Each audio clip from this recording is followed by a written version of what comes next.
Yeah, my name's Femi. I've called once before. Yeah. So my question is, I've heard you guys mention about 2030, and I've heard that year mentioned twice, and I just wanted you to kind of elaborate on what's meant to be happening in 2030, and is there anything that can be done about it? Like, what are we meant to be doing?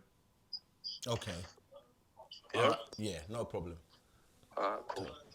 All right. So, what are we meant to be doing? What we're meant to be doing is Wu-Sabat, spreading Wu-Sabat and getting more people to wake up to the reality of the fact that you know what, it's actually really simple. You have two states, right? You have the truth and you have lies. And some people are living a lie, but they don't know they're living a lie because for the last 6,000 years, there's been a lot of misinformation and misconceptions.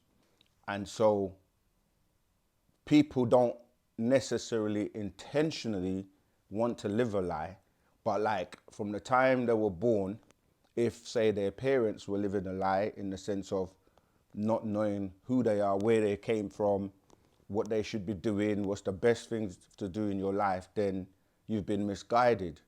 And for 6,000 years, because that was the dominion of people known as the Adamites, yeah, specific group that was basically made by way of graftation by extraterrestrial beings, specifically the Pleiadians. And so that whole thing meant that these Adamites were in rulership for 6,000 years and they were given dominion over the planet. And this is why when people start getting introduced to finding out the answers, like, okay, who are we as in humanity? Where did we come from? How did we get here? And where are we going when we leave here? The mysteries of life and death. They will be more than likely be introduced to religion by way of their family, who their parents, for example, or maybe their grandparents. And this can go on for generations where, so your great, great, great grandparents were following religion, and then, you know, your great grandparents followed religion, and your grandparents followed religion, then your parents followed religion, and now they're passing that on to you.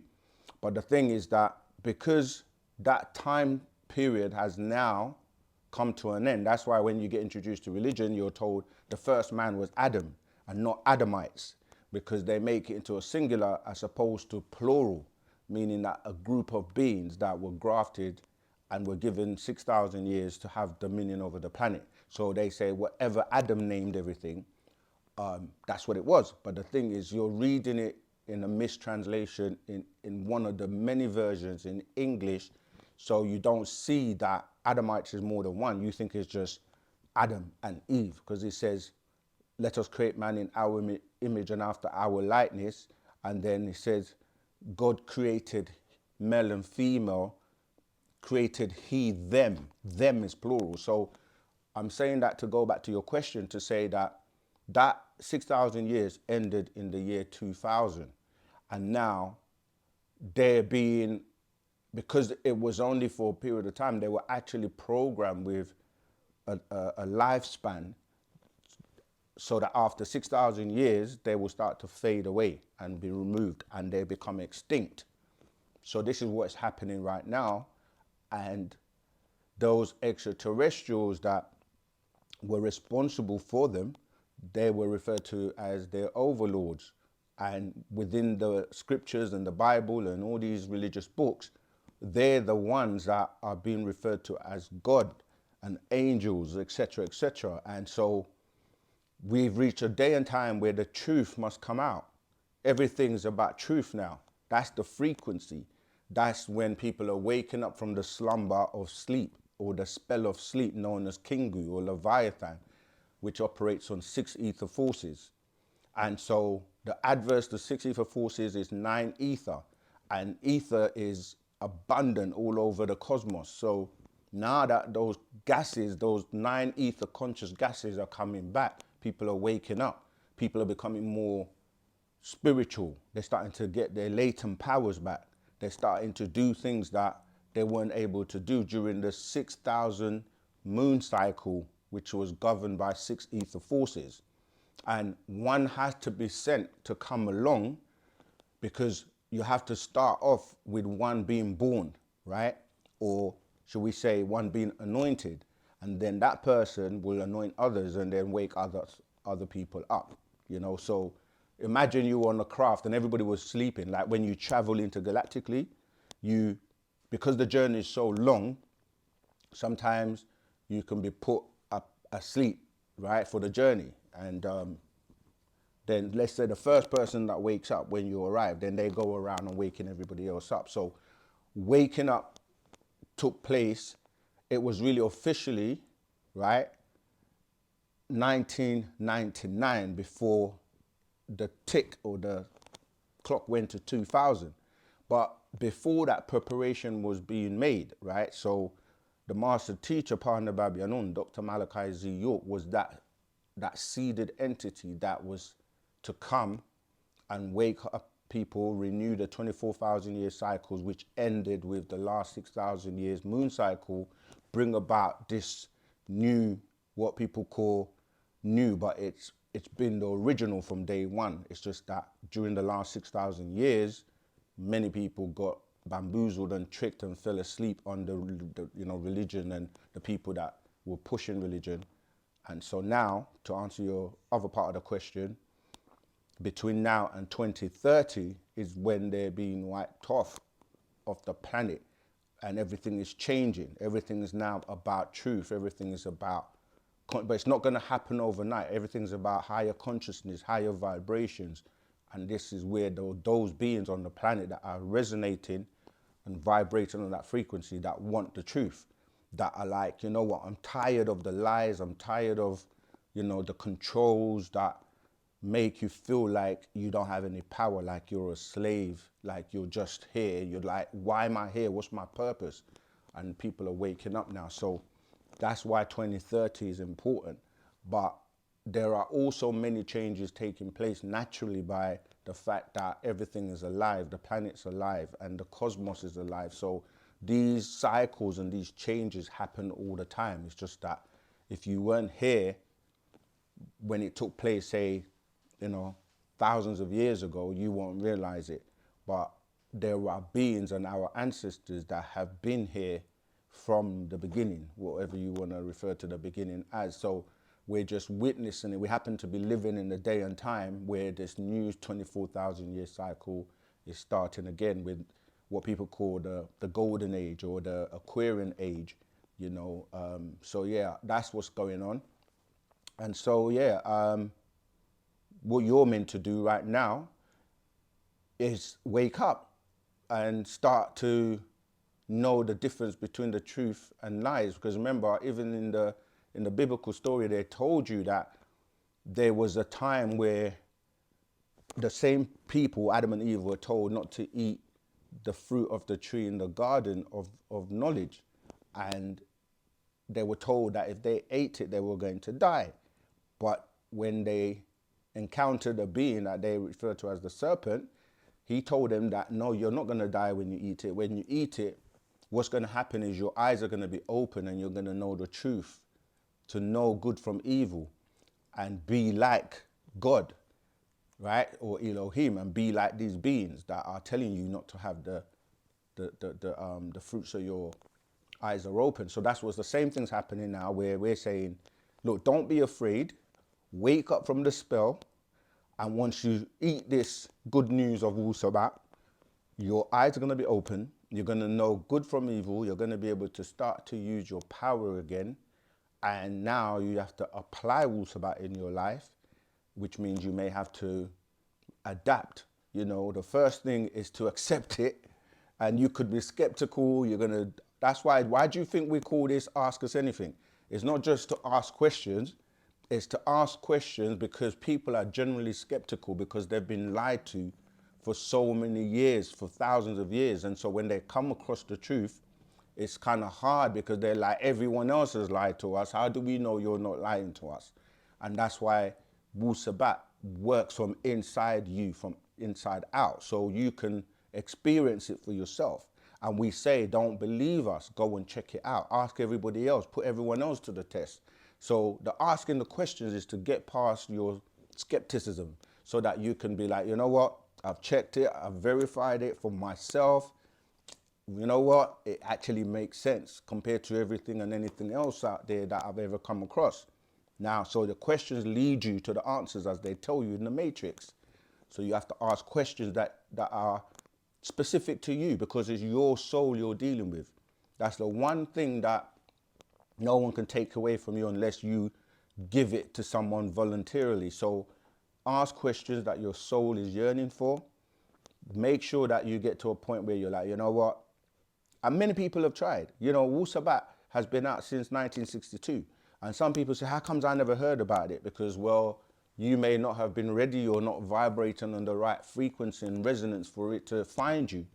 And so now that you are, boom, that's what we say, that it's about you having to, you know, you hear the saying, the master will appear when the student is ready, right? So you have to actually, we prayed, we cried, we begged, and we went to all the churches and all the mosques and followed everything, saying, please help us. We need to know the truth. We need help.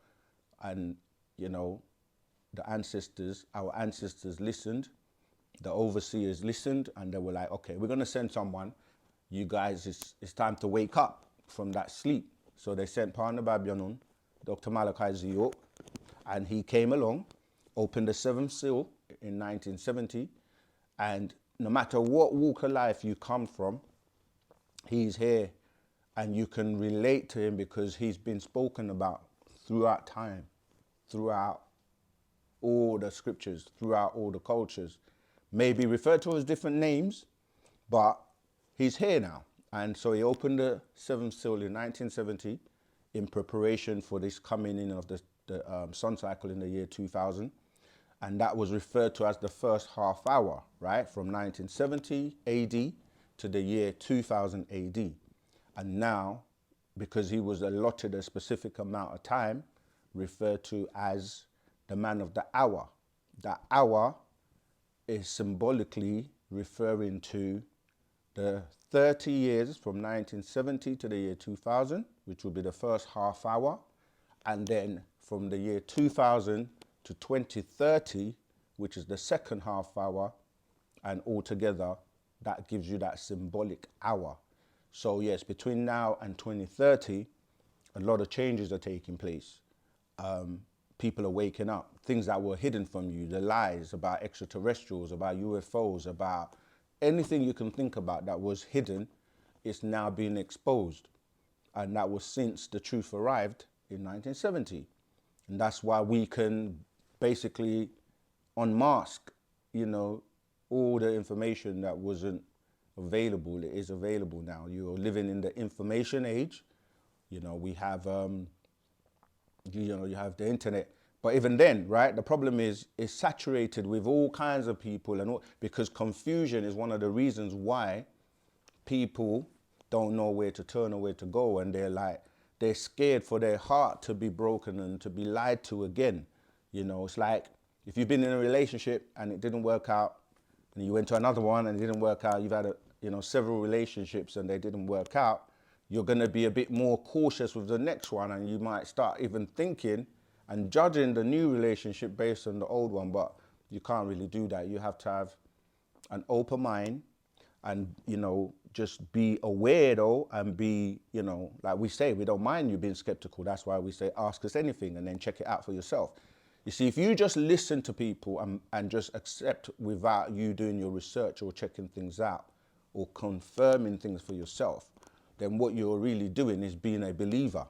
This is what religion does. It says, believe me, believe, just believe. You listen to a sermon, you listen to a khutbah, you listen to charismatic speakers giving good speeches, motivational speakers. They sweat and they do all of that, which is kind of like acting. It's like going to a concert. You feel good and you leave and you haven't really learned anything. Hey, Antoine Moore, thank you. Welcome. So we're basically saying that the time has come, you got to face the truth. Because when the truth comes, all false things shall perish. And that means either you get with the program or you get left behind, you know. And some people, it might take them a few minutes and they just go, boom, I know it, I get it, that's correct, it resonates with me. Others, they may need a bit of time, you know, to ask questions, and then when you get to a point, the next thing is to the final part of your question, come into Wu-Sabat. It doesn't matter what walk of life you're coming from, it doesn't matter what skin suit you're wearing. If you want to know the truth and you want peace and you want harmony and you want a better world, then the next thing doesn't matter whether you were previously a Christian, a Muslim, a Jew, an atheist, whatever you were, you got to come over now to Wu-Sabat and live the rest of your life and help others also to Wu-Sabat. But it's a choice, you know, it's your decision at the end of the day, because your soul is your responsibility. And yeah, so that's why 2030 is important. But even beyond 2030, and also obviously, yeah, that's the other point I wanted to make. You've got different people on the planet with different agendas. They may not know this information and they want to achieve certain things too. So technology is evolving. Many things are changing. So that they're going to try and implement whatever they want to implement during that time as well. And so there are many things going on simultaneously. However, Wu-Sabat is here and it's the future. All right, hope that helped you. So yeah, so basically, subscribe to OSM Vision, hit the like, share, and hit the bell so that you can be notified of any content that we're producing. All right, and then the next thing after that, start reading the scrolls. That's why we've put the fast track scroll together, to get you orientated straight away into knowing what's crap, what's real, and then move on to transforming yourself inside out by doing the work. All right, and then coming to the community. Okay, let's move on. Right, so obviously we've got a poll in the chat.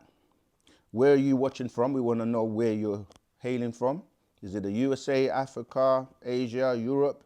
Wherever you are in the world, let us know, okay? Because we are reaching everywhere. Oh yeah, and remember, we just dropped a video, like literally like 20 something hours ago, probably just a day now. And that video, we want you to, I mean, last time I looked at it, it was over 40,000 views already in 21 hours or so. So that video is called Exposing Aliens. Let me see if I can find the right title. That's it, Exposing Aliens Amongst Us. So we just dropped that video on OSM Vision on YouTube, and already we have like over 40 something thousand views. So go and check that video out, because it ties into the previous questions when we're saying that these books of God being in heaven and Allah and Yahweh and Adonai and El Shaddai and the Anunnaki and the Pleiadians and all of that, right? It's coming directly from these religious books, which come from the Anunnaki texts, the Enuma Elish, Gilgamesh epics, etc. So now, people that were in religion are coming to the reality that these gods are extraterrestrials. These angels are extraterrestrials. And even though they termed it aliens from many movies, we're dealing with extraterrestrials, right? Beings that are extra, outside, in addition to Terra, or the terrestrial plane, which is the earth, from the celestial plane, right? So if you're coming from outside the earth, you're an extra terrestrial to the terrain. And this planet at one point was also called Terra. So the term extraterrestrial is anything that's coming from outside the earth. So that could also be a meteorite, you know, it could be a craft, anything that's not from here. And even within the biblical and religious text, they tell you that Jesus came from heaven and went back to heaven, and God is in heaven.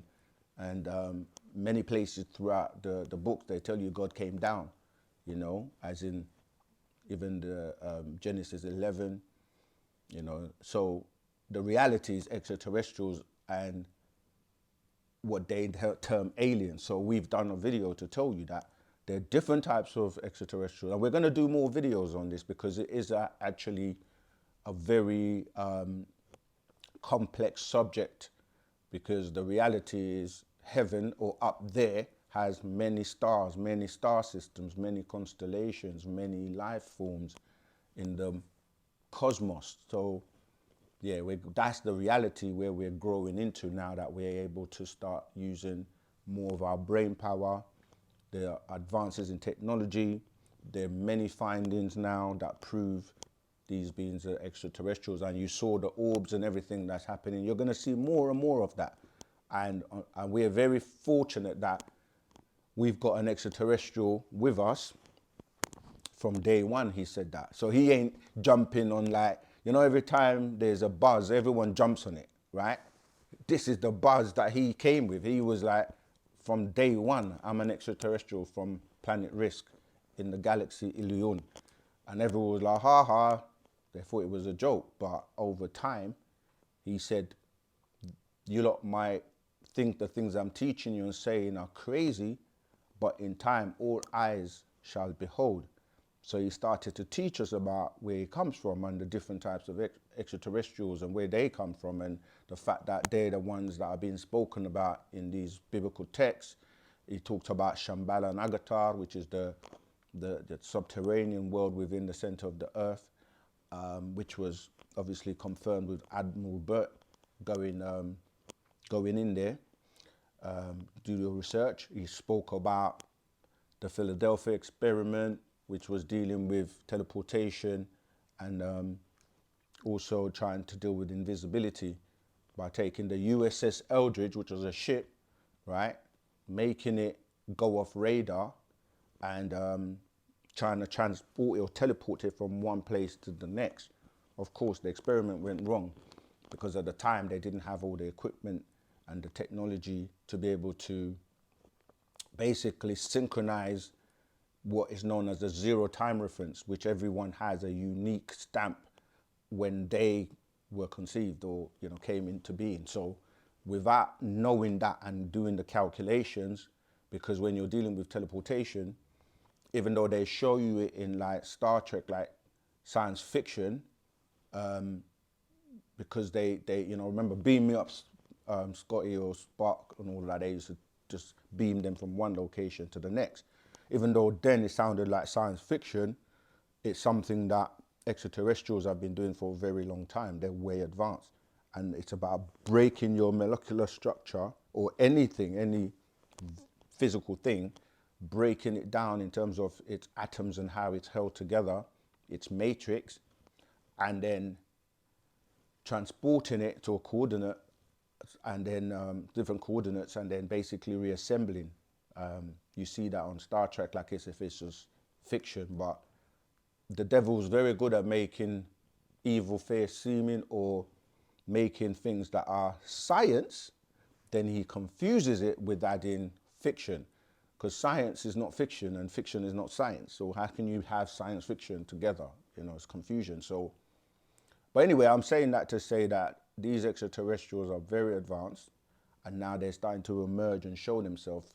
Initially, there were agreements with various governments to coexist, but stay, you know, stay anonymous or stay hidden and not interfere too much.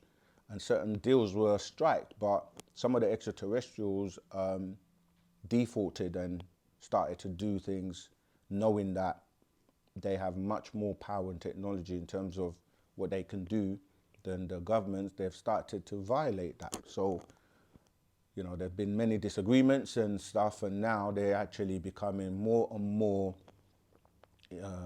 intrusive. You know, they're showing themselves, and yeah. So let me look at the questions in the chat, but I hope that's answered that question, that first caller. Remember, you can call in if you would like to ask your question live, and you can use the WhatsApp and dial the number which I'm looking for, just to make sure I give you the right one. Well, my mod's going to post it in a minute if he hasn't done already. Yeah, you can dial that number on using your WhatsApp live. King? It should be there. Okay. Oh, yeah, there you go. Yeah, so if you're calling from outside the UK, you'll have to put +44 as the code, and then it's 753 996 3882. That's +44 753 996 3882, and then we'll take your question live. Okay, right, let's have a look at the chat. It's really buzzing. London, RB London, who was first, humans or animals? As you said, we grew in egg-like reptiles, so does that mean they are the first? No, you see, the thing is, most of the time when we ask questions, it's just something that we've been programmed with until you come into Wu-Sabat and your mind is open so that you don't look at the beginning of things as in just the planet Earth.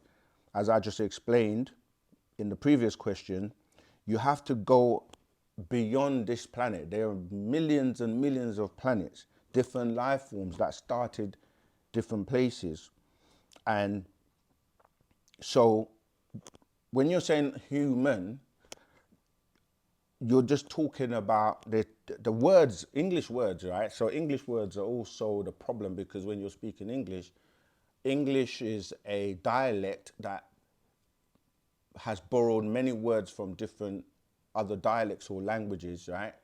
So this is why it's so important to break down words and learn etymology and the origins of words. That's what etymology is, a study of how did words come about? How did we choose to use that word to mean this?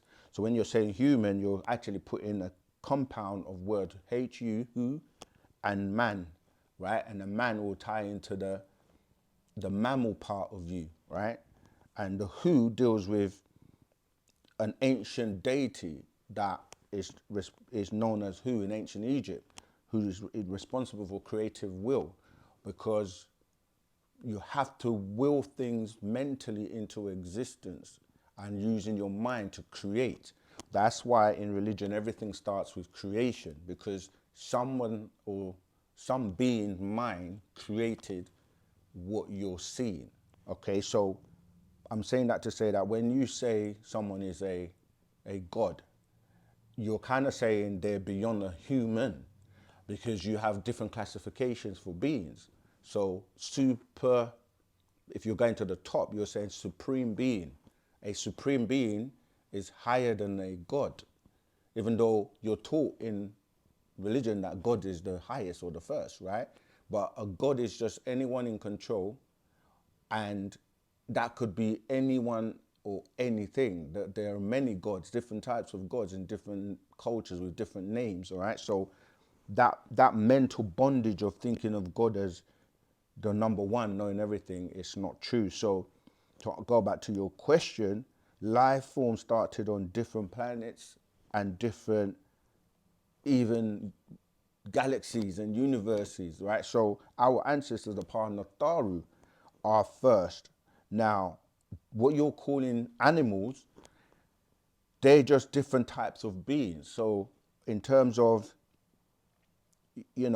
on this planet, many beings came from different places and were in the waters or living in the waters and evolving, even though outside the planet, there were beings, our ancestors, for example, known as the Riskians or the overseers, the Parnatharu.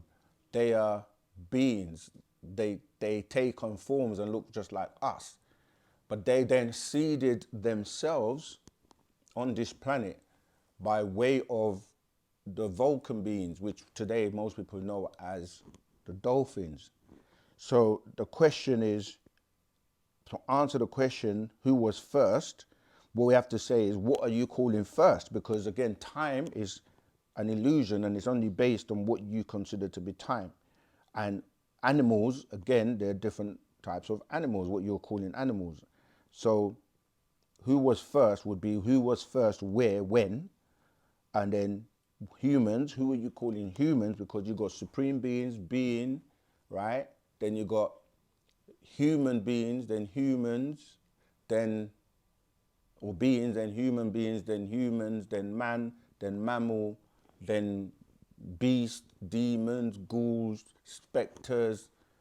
Do you know what I mean? It's just a whole classification, but most people will just say human and don't realize they're dealing with the natures of the two natures of being a mammal that evolved from water, as well as having those genetics from the Pan-Natharu by way of our ancestors in ancient Egypt, and who being one of those beings.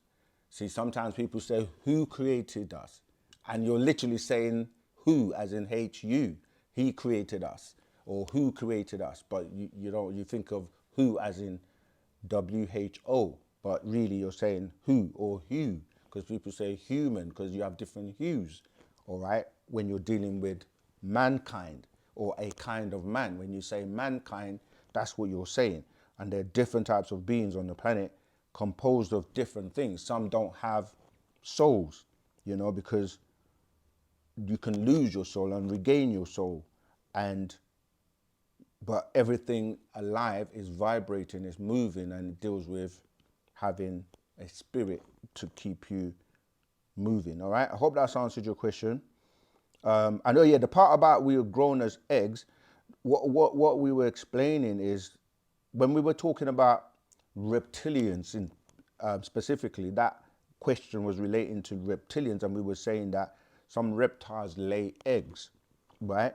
And then the egg hatches, and then the the baby comes out. And we were explaining that because we are also tied into that reptilian nature, and we evolved from the water. It's like when you study how a female gives birth, it's a similar process. It's just that it's on the inside now, as opposed to, say, the reptilians or the reptiles that lay the eggs on the outside, like chickens and alligators and other things, where they actually just they sit on the eggs and protect it until it's ready to hatch.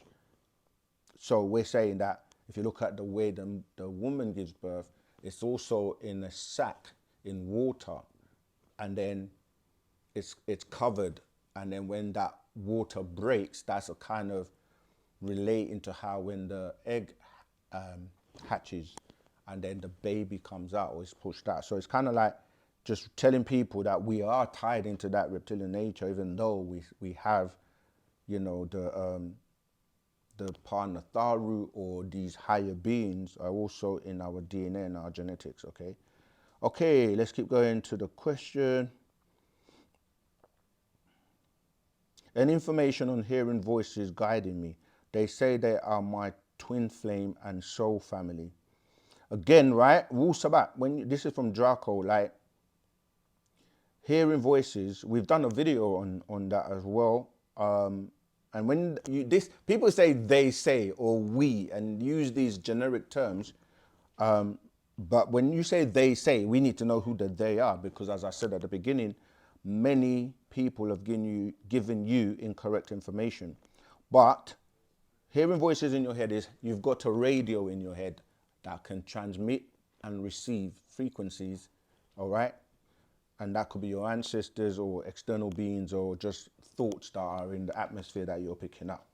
And it could be your ancestors guiding you, as you say, all right? Yes. Greetings. Are you still there? Yeah, Rahubat. Greetings. Who's calling? Yes, greetings. What's your name? Where are you calling from? What's your question, please? My name is Brenny. I'm calling from Cape Town.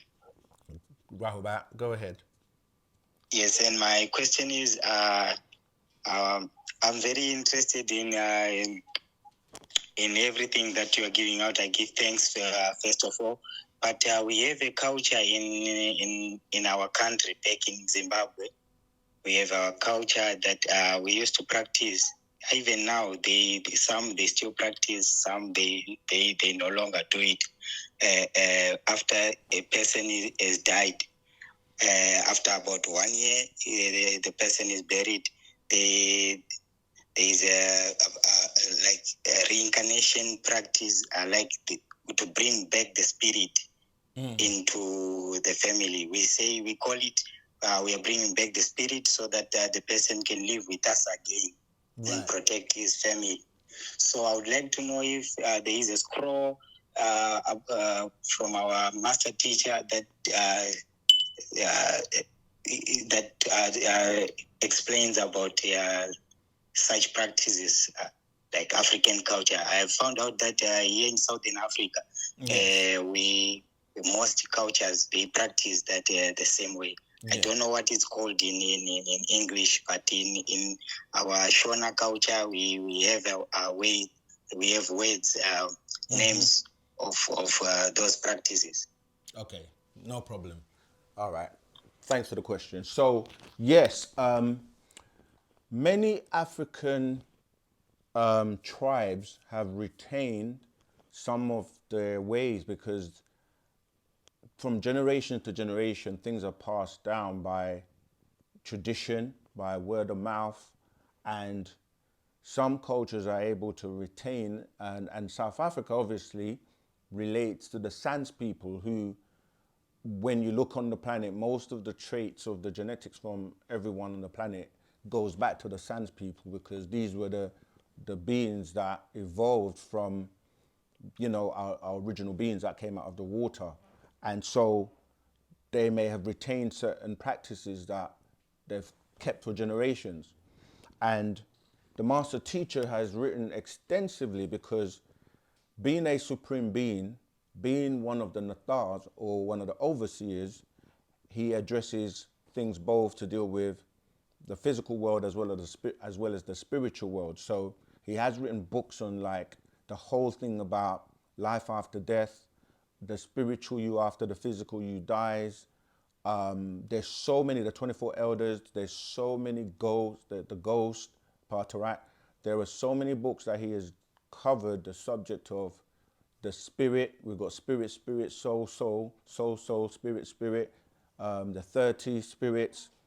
This is me just saying these titles from the dome, but once you're with us in the Telegram groups, coming to the classes and connected with us, we share all these titles, all right? So that's important for you to do. Join the Telegram group where you learn and get we'll give you recommendations for the books. But today, because there are so many tribes in Africa, some of them have been influenced and infiltrated by other races. Some of those traditions are no longer authentic or accurate as they once were. So by coming into Wu-Sabat and coming into the umbrella of all the tribes, we then go back to being taught the correct ways of how we do things. Because yes, even the ancient Egyptians, our ancestors, they were doing the opening of the mouth ceremony, which was knowing about the spirit and the soul and how to direct that energy towards, home or the right place. And yes, spirits are repurposed or reused and souls reincarnate. So, that's a very much something that we've been taught about by the master teacher. So, but you need to be correct and know that in this day and time, if what a tribe is doing, if it's still as authentic as it was originally, but you will learn that by coming into Wu-Sabat and living Wu-Sabat, all right? Let's keep going. Right, this is from Val Bay. Is Enlil agreeable or disagreeable? Also, what is Enki agreeable or disagreeable? Simply, Enlil would be disagreeable and Enki would be agreeable, but agreeable and disagreeable to who and when and why? Because to agree is to agree. We agree on something. And then somebody else says, I don't agree with that. So they disagree. It's not to be mistaken with being good or bad. But however, if I'm doing something that is agreeable to me, but you think is disagreeable to you, or bad to you, then you're going to say, I'm doing bad to you. But I've got another caller, so let me interrupt that and come back to it when I finish. Greetings, Rahubat. How are you doing? What's your name? Where are you calling from? And what's your question, please? Rahubat. My name is Lolade. I'm a Yoruba Nigerian born, living in America, Maryland, to be specific. Yeah, Rahubat, greetings, Lolade. My question, it's a small question or a big question. My small question, are you a linguist and do you speak Yoruba?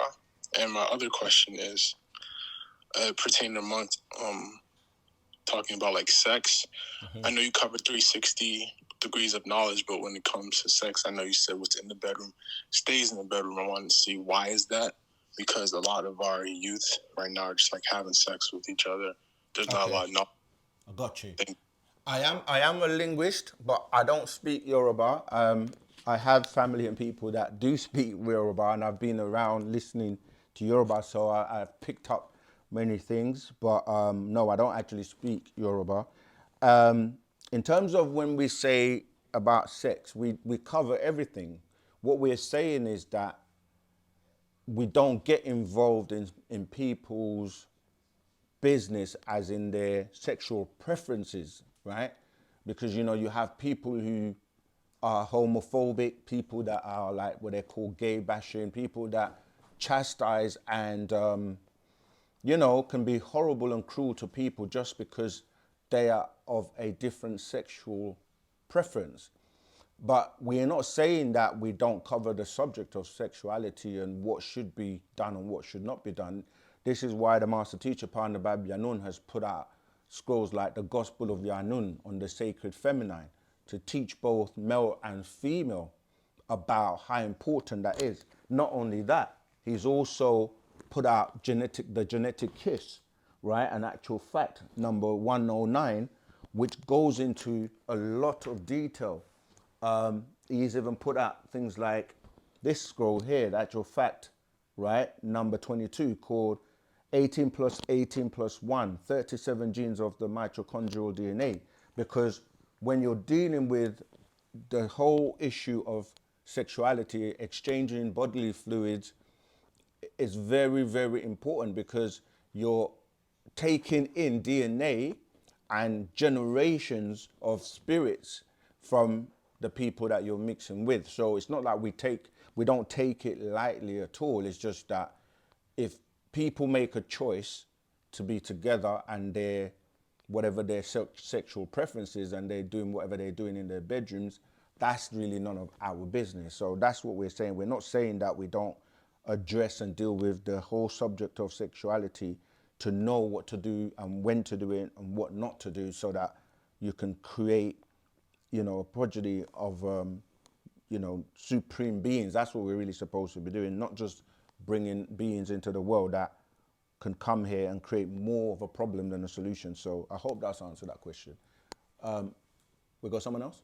Okay, Rahubat, greetings. What's your name? Where are you calling from? What's your question, please? Yes, Rahubat. My name is Tahim. I'm calling from Brooklyn, New York. Hey, Rahubat. And I'm calling just to ask what can we do as a collective, as a non-ether beings, to get our planet back on a physical state of consciousness? Because I know we're getting it back, you know, spiritually, and you know this is the age of 9 of completion. But what can we do?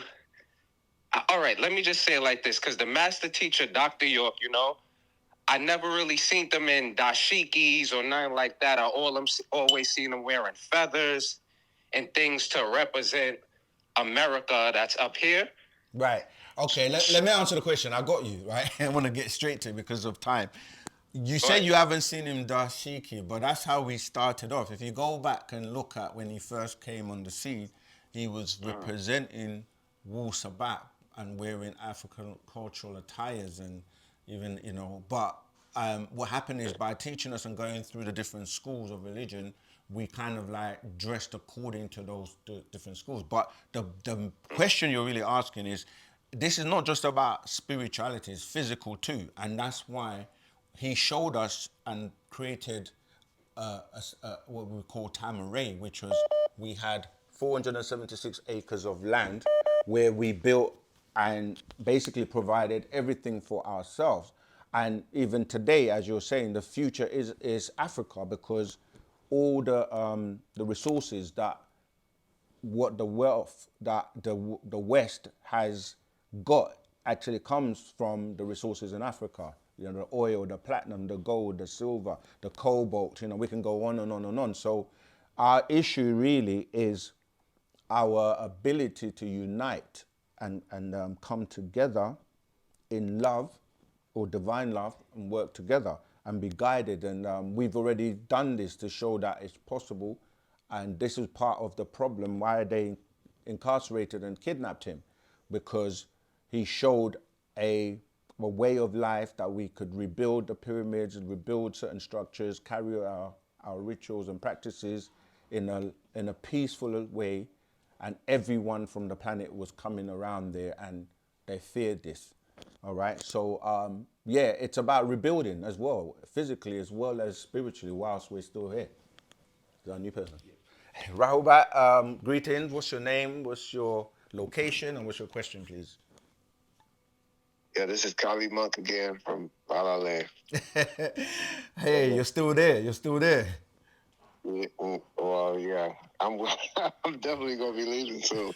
After all the stuff I've seen about this presidential stuff, Yeah. and the fires and everything, it's all a smokescreen for the enlightened beings to do what they have to do on this planet, and then ultimately we have to have our own space and our own land. We can be, you know, autonomous and do our thing. Yeah.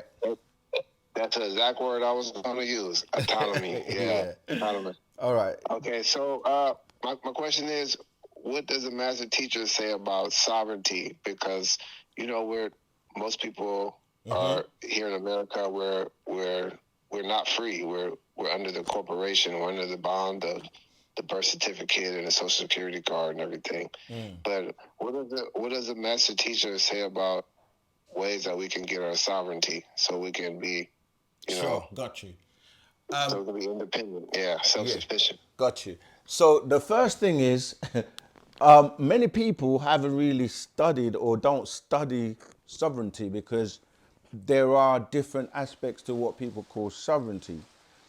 And you're already a sovereign. You don't really get sovereignty from someone else, because whoever it is you're going to get that sovereignty from, it means that you're giving up your sovereignty, because if you're here first and you're sovereign, then you're sovereign. However, what you have to do is let them know. And remember, the master teacher actually went through all of this, and this is why we are referred to as a retained sovereign nation, meaning that we've retained our sovereignty right from the get-go, from the beginning.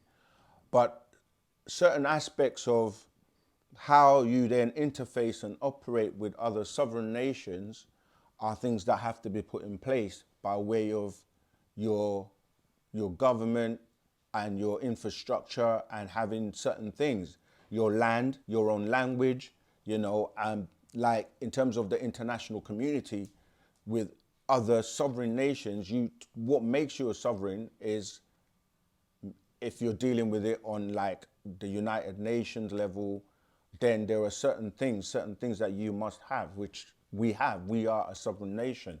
We are a culture, a retained nation that has been here, and we're indigenous on the planet, not just in certain parts of the world. So we're already sovereign. But in terms of how we organize and operate, that's when you come inside, come into the family and work from the inside out. All right? But yeah, we're already a sovereign nation. I know the Moors and certain people try to teach. Remember, the master teacher was the one that actually taught a lot of people, or gave them the missing links in terms of how you are actually a sovereign, or you know, you have your own sovereignty. But there are different aspects and different types of sovereignty that people get confused with. But come on the inside, work with a family, and you'll realize you're already a sovereign. Rahubat, greetings. Who's calling? What's your name? Where are you calling from? And what's your question, please? Rahubat. Rahubat. Oh, How are you speaking to Tuso? I'm calling from South Africa. Yeah, how you doing? I'm doing fine. Hope you're well. Doing my best. Go ahead with the question.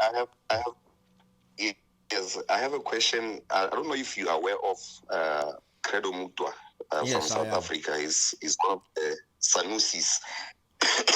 Yes, I'm aware of him. I used to follow him. Yes, I used to follow him and listen to him explain about the Anunnakis, and I've also listened to you explained quite well. But there's something that I've never really understood, because he had mentioned that in the ancient times, when these beings came to the earth, like man was having how do I put it, two sexualities. Yes. Yeah, I'm with so you. I wanted to understand how. Yeah. Yes. So I wanted to understand how, because he said they now had put the green light and a red light, and then those who walked through the red light became, I don't know if I remember well, but they became male and the other ones became female. So I wanted to understand how that really actually happened. I think that's my only question. Thank you very much. You're welcome. Okay, so he was really mainly teaching about the Dogon and the beings that came to them from Sirius C. Sirius. They mapped out Sirius A, B, and B, and he teaches about them. But what you're talking about is referred to as the hermaphrodite and the hermaphrodite, and that's to explain that there are certain beings that have what we call a double resonance, meaning that they have, not only a double resonance in terms of their vibration, but they can also have the physical genitals of being both male and female. And there are beings that are referred to, as I said already, hermaphrodite or hermaphrodites. And if you read actual fact, the existence, how and why, and other actual facts, the master goes into explaining these types of beings, because they were responsible for, because they have the double resonance or double frequency, they were gatekeepers, and they were responsible for being involved in certain rituals to open the gates. All right, so that's kind of what is referring to. And so they will have, instead of the normal, like a female will have the XX chromosome and the male will have a Y chromosome, because the Y chromosome is a defected X, because the bottom right hand stem, if you're looking at it this way, is broken to give you the Y.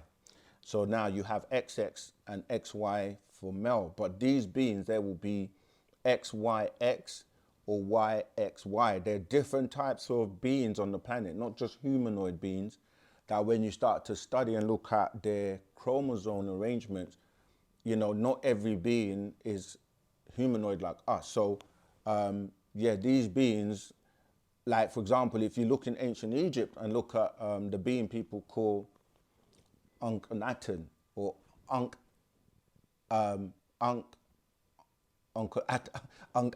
Amun or Ankh-Aton, or basically Ankh-Aten, if you look at his figure, he looks like a feminine, because he's got hips and he's got mammary glands, or what people call breasts, and he looks feminine with even his stomach. And it's because he was also one of these types of beings, so he had a double resonance. So yes, it is possible that you can have beings with both genitals. It doesn't mean that there's anything wrong with them. It's just that they have that. Not everyone, of course. There's certain beings that are like that, but they don't actually have the double resonance. So read that actual fact I mentioned and join the Telegram group, and we can elaborate. Okay. And the red and the green light and the red light thing, that just explains that before certain beings incarnate here, they come by way of whether they lean to the green light, which is if you see the green light around the master teacher, that emerald, that green light is dealing with agreeable, and then what people are calling red is really amber, which is the amber light, which deals with the disagreeable side. And this is where you have those beings that follow the red or amber light, and you have those who follow the green light, and that plays out in the different stories. Like somebody's asking here about Cain and Abel, Enlil and Enki. These beings, like the ones that are disagreeable or cause a lot of chaos and havoc on the planet, you know, they follow that disagreeable light, and this is where, when you're saying light, you start to go into the different forms of light, different types of light. The Illuminati, which deals with a particular type of light. Then you have those are agreeable that deal with the green light, and they're two sides. And this is partly where you have to, and you can basically be taught and transform yourself, where you may have, by deception, behaving and acting in a particular way that is giving your light or your aura, yeah, or your epithet, you're giving it a negative, disagreeable aura, and then you're attracted and move towards disagreeableness and doing disagreeable things when you're really not naturally like that. Yeah. So, yeah, I hope that's helped. Let's move on. What was that question? Yeah, this is from, yeah, Des Brown. Greetings, Mr. OSM. My question is, in the Bible, with Cain and his lineage of family tree, is it the same as people we see today that commit murder from? Yeah, they're called the Cainites, not the Canaanites, the Cainites. And remember that Cain was actually the son that he got from Nana. So yeah, I'm sorry, Eve got from Nana, shall I say. So yeah, that's why this fight is always going on, of competition between two brothers. And so yeah, that's important, because even in the Bible, when it tells you that that God was going to put enmity between the woman's seed, yeah, and the serpent seed, that's dealing with seed is zira in the language, which basically is sperm. And it was saying that the seed is multiplying on the planet. And even with the 200 fallen angels, they have children and offspring. And you also have the other 100 who are spirits without bodies. They also multiply, known as legions. So on the planet, you have all types of beings. The devil's seed has, this is why it's a deception to think that the devil is one person with a pitchfork with horns in a place called hell, which doesn't exist, because that makes you forget that the devil can come in many forms.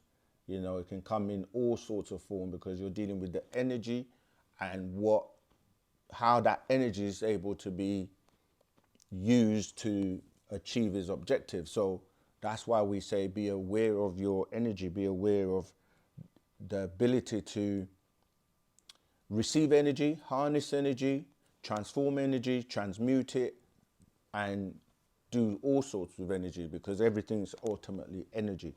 All right, so hope that's helped. Let's keep going. Can we speak to and get help from family members who've passed that are not our ancestors, like cousins, brothers? Yes, of course.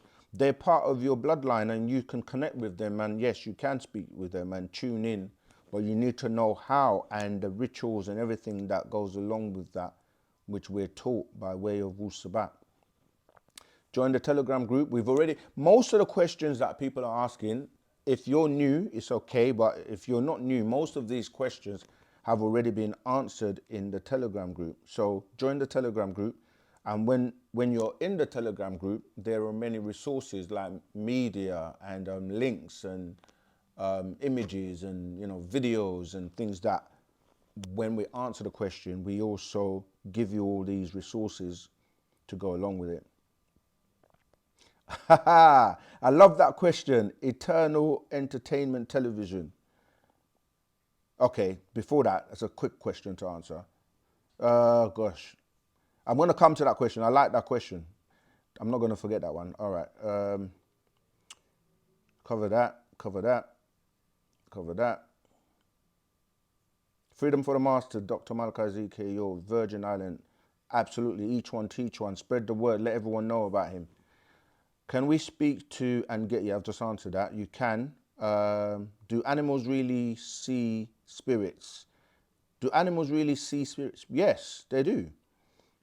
This is a good question. This is why dogs were used in funerary rites, because they would warn you, because there are entities that want to come and take the soul and take, when the person passes away. So dogs, or was referred to as the jackal, and then when you look at Anubis or Anupu, he was that representative of that, because they would guard these, and you see them barking, like looking in a direction and barking when and warning off these entities that will come in to take spirits. So yes, animals really do see spirits. They have spirits themselves.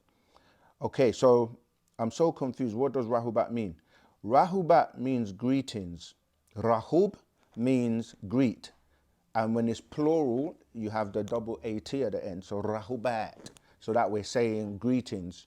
And you might hear us say Rahubat Muisar, which means Rahubat family. Okay, that's Arctic. Okay, back to the question I was so happy about, Eternal Entertainment Television. How is the documentary coming? We're almost at 100,000 subscribers.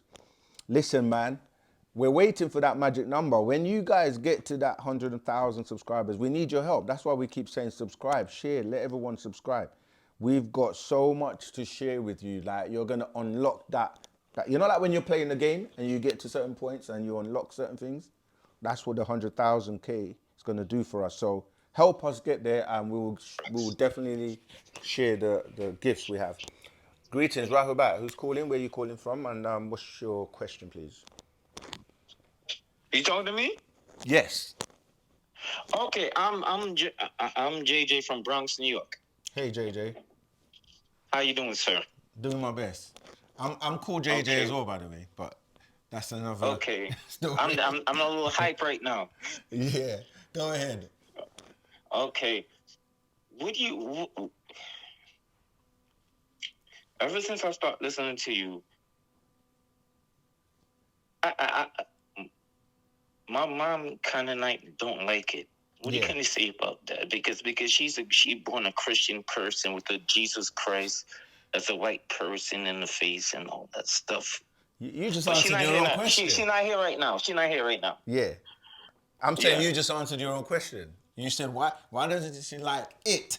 I don't know what the it is, but and then you said because she's a Christian, and that's the question. That's the answer. Because if you've been brought up all your life accepting and believing something which you think is 100%, and then somebody comes along and tells you it's the lie, or it's not the truth, or not the whole truth, and nothing but the truth, then it's gonna shake your foundation. It's gonna make you think, "Ooh, what's going on here?" So the point. So when I tell my mom, there's not a white guy in the sky coming down with a white beard and white hair and a white robe and a staff come to save you. And she look at me like I'm stupid. Yeah, I know. We've all been through that. But what you have to do is don't badger her. Don't try and push her. No. I'm just saying, like, yeah. I'm saying focus on yourself and doing your best, and by way of your example, because you will start to transform if you're following the ways of Wu-Sabat. And I know. Yeah. I've been on that. Yeah. Okay. Yeah. So that's all you can do, and then you share what you can, and sometimes it will take somebody else that she listens to or is close to her. So, for example, we have a lot of ministers. No. She has a very, very, very old Bible. Yeah. At her footstep every time. That Bible's so old you don't want to know, man. No, what I was going to say is, like, for example, if somebody that she respects that was in the church, and then they turn around and go into Wu-Sabat, and then she may listen to them more than she will listen to you. You see what I'm saying? Sometimes she has to get it, or people have to get it from some other route as opposed to it coming directly from you. because sometimes we Yes, don't sir. listen to people that are close to us, but we would listen Yeah. to someone else. So I would say for now, you just keep doing what you're doing, excuse me, and then in time, Okay. you know, she'll Okay. hopefully, Okay. yeah. All right, Man, yo, yes, yo, thank you. you're I welcome. appreciate you, man. Thank you for picking up my call. No problem. All the way from Bronx, New York. To where Yeah. you at, sir? That's good. You know, we have a community in Bushwick, in Brooklyn, in New York. So Oh, check them out. okay. All right. Okay. You're welcome. Respect. Yes, Respect. Yeah. Okay. So help us reach 100,000 so we can unlock more gifts and the documentary for you. Thanks, Dom Lynch. Love the content. Okay. Darren, why is 3 a.m. called the bewitching hour? Does it have some to do with a no, it's called that because at 3 a.m. is when gates are open. And let me explain something about the gates and stuff, which kind of ties into what some people consider or call the flat Earth, with the dome. And like I say, like they've just got to change that name because the Earth's not flat. They just got to change the name.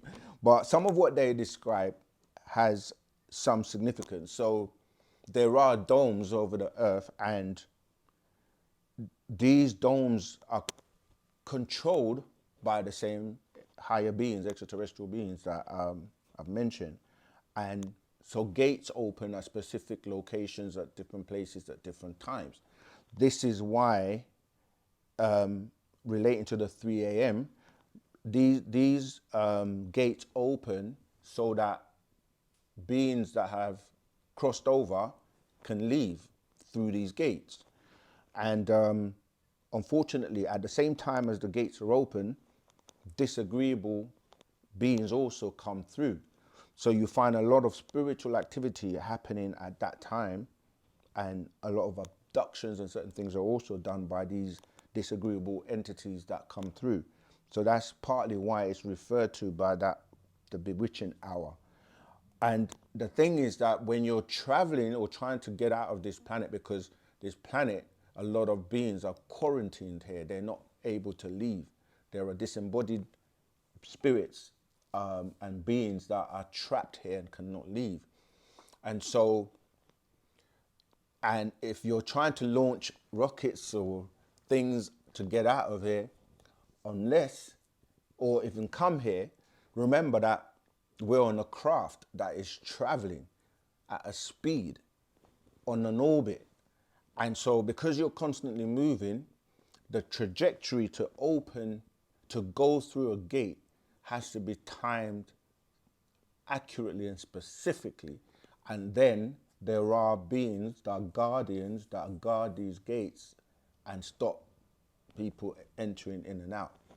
Just like what's going on with, the whole immigration thing with the governments on the planet, where they're stopping or guarding people coming in, but people still find ways to get through the borders. And I'm saying that when you're traveling intergalactically, you have to know the trajectory and time it right when it opens to get through. And not only that, but to to also time how you go from, it's kind of like if planets are moving in different rotations and different orbits, and you kind of have to hop from one to the next to get through. It's not a very simple thing. So for those who have been watching and seeing, like, some beings are trying their best to get out of here and they can't. And just wanted to touch on that in relation to the gates opening and the 3 a.m. and the bewitching hour, yeah? Yeah, so I've answered that question. Let's move on to Queen Africa. Are we seeing different moons in the world? It could be full moon in one country and a crescent moon elsewhere. Moons are just satellites, okay? Satellite, like the moon on the planet Earth is a satellite of the Earth because it's also orbiting along with the Earth. And depending on which angle you're looking at it from, because remember that you've got the sun which you got our planet, and then you got the sun, and then you got the moon. And our planet basically can overheat, which is why when the shadow is blocking one side of the planet, it's cooling down. And we call it the shadow hours because there's no such thing as night, all right? And then the other side will be facing the sun, and then it rotates. And different positions, trajectories, because you're dealing with an orbit that happens, you know, you got like the lunar month and the solar month, and so, or the solar year and the lunar year. So depending on where things are, you will see different aspects of them based on the shadow blocking them and things like that, all right? So yeah, you can see different moons, which are just satellites of different planets at different times. Oh, okay, yeah, tour. Rahubat, greetings. What's your name? Someone who was asking what Rahubat is, because we keep saying Rahubat. That's why I follow it up with greetings, which means greetings. What's your name? Where you calling from? And what's your question, please? Okay, Rahubat, Ken. Hey, Rahubat. Yes, I appreciate everything you're doing. I do believe in a lot of what you're saying, and I believe that the master teacher has actually visited me on a psychedelic trip. I do take psychedelics. I know you said like not to really do the mushrooms and all of it, but I've been doing it for quite some time now. Yeah. But I wanted to say on that, yeah, like the lessons that I've learned through a teacher called Kalindi E.E. I don't know if you know who this person is. Yeah. And like basically is like a lot of the outer realms that you're chatting about is actually inner. And you actually enter them through your temple, like through the psychedelics and whatnot. And if you know on mushrooms, yeah, it's called panspermia. Like basically they were here, they're what created all the soil on the planet. I don't know if you know that to be true. Yeah. So like when mycelium, can I just finish what I'm saying quickly? So like when mycelium eats rock, yeah, it actually poos out soil. And you can Google these things, innit? And like, so like all the plants and all these kind of things. So like, when because I have spoken on the mushroom to you before, and you kind of like said it's not really good for us to be taking these kind of like things, yeah. And my thing was like, but it's like kind of like our birthright because they're everywhere, and not only that, they've actually transformed me from who I was before to like who I am kind of like now. And like just to finish it off here, sorry, yeah, like the outer realms. So like you was chatting about this dome thing. I was just listening, yeah. How can we triangulate like the sun? This is what baffles me, like, because I'm kind of like, I know we say like the flat Earth, but we can, when you see the sun in the summertime. I'm in England just like you, yeah. When you see the sun in the summertime and it's behind a cloud, you can actually triangulate it.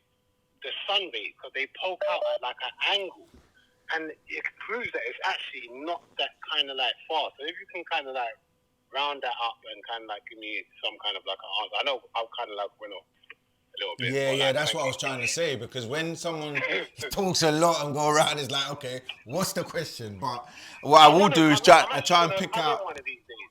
Sorry? I'm actually going to come in and see you guys one of these days, 100%. Yeah, definitely do that. You know, we could even do a one-to-one if you want. But let me answer what I can remember and pick up. And when we say to people, keep the question short, it's not because we don't want to answer it, but see Dubo, I see you, thank you. It's because for the donation that is, it's because you're listening and you're trying to remember everything so you don't forget when you answer the question. That's why it's like easier to just say different questions short and then.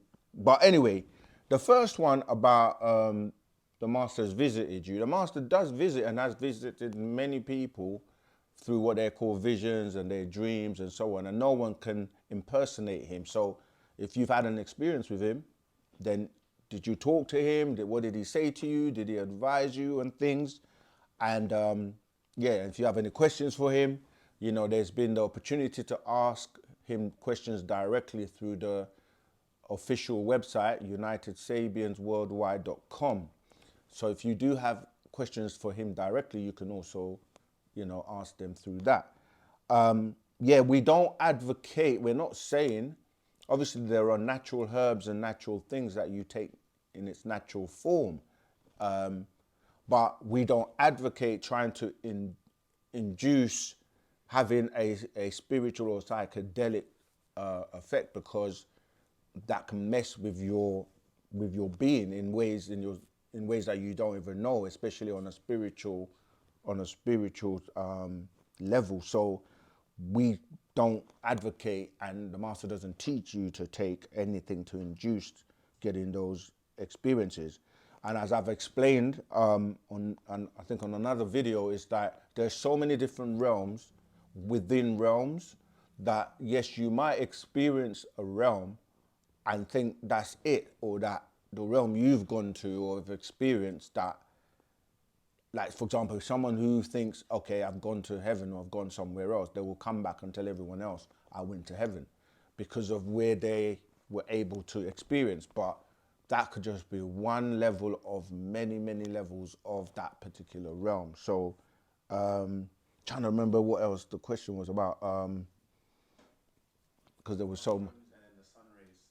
Yeah, the suns are just stars. There's millions and billions of stars, and we say the sun, and we talk about one because we're relating to the closest one to us, and but it is actually a gateway as well. Like if you look at the Orion star constellation, right? You have the belt of Orion, and those stars are gateways that you can actually travel through if you know how. So yeah, it all depends on what. We got another call. Okay, greetings, Rahubat. What's your name? Where you calling from? What's your question? I am from Germany. And my question would be that I came across in the reading of the Holy Tablets that Enki and Endel was called the son of Anu. And my question would be that is Anu the supreme being that I am in the far future, who is using me and my body to control this world, to so that the world becomes in such a form that I find myself in this world, my own picture. I mean, so when I understand the knowledge of the Supreme Being, can I say that I am automatically a son of Anu? This is what I wanted to ask. So, okay, right, I got you. So Anu is a title that many beings have held, and that is really dealing with the Anunnaki. So we did a video called Anunnaki. If you haven't seen that video, check that out. But we explain about Anunnaki and different Anus, and the Anu that people are speaking about mainly is the ninth Anu, and that's just a title that is translated as the Most High in the Bible. So you can actually, be the Most High, but it's like, what are you being judged against, and what are you measuring? And so we say that title, just like on our planet right now, you have like the president or the prime minister or the mayor, or they're just titles that people can aspire to. And Anu ship was the highest title, and that's what you're referring to. So you can become the Most High. Like right now, we can say the most intelligent person on the planet right now is Pana Babyanun. So he would be the Most High in terms of intelligence, because to say you're high, you have to be measuring it against someone or something. All right. So, but yeah, Enlil and Enki are just his children. They're people, and yeah. So you can aspire to be the Most High in whatever subject or title that you want to have. Let me take this other question. Mum Christian. Oh, right. Yeah, yeah. Go ahead, caller. I'm Jermaine, sir. How you doing, Hey, sir? Jermaine. Good. Yeah. How you doing? Okay. I just want to know what it takes for people to be so stupid and just act accordingly in life. To be stupid and act accordingly, as acting stupid. Or No. What I mean, everybody got to be good to each other. yeah. You know, Oh, Wu-Sabat, okay. I got you you. know. Yeah. I mean, Why people got to be on the other side like that? well, it's all about the natures and the DNA, and this is why we're saying that Wu-Sabat has the ability to bring about that nature where you can have a group of people that can live together in peace and harmony based on the fact that they trust and have correct information which governs how they think and then ultimately how they behave.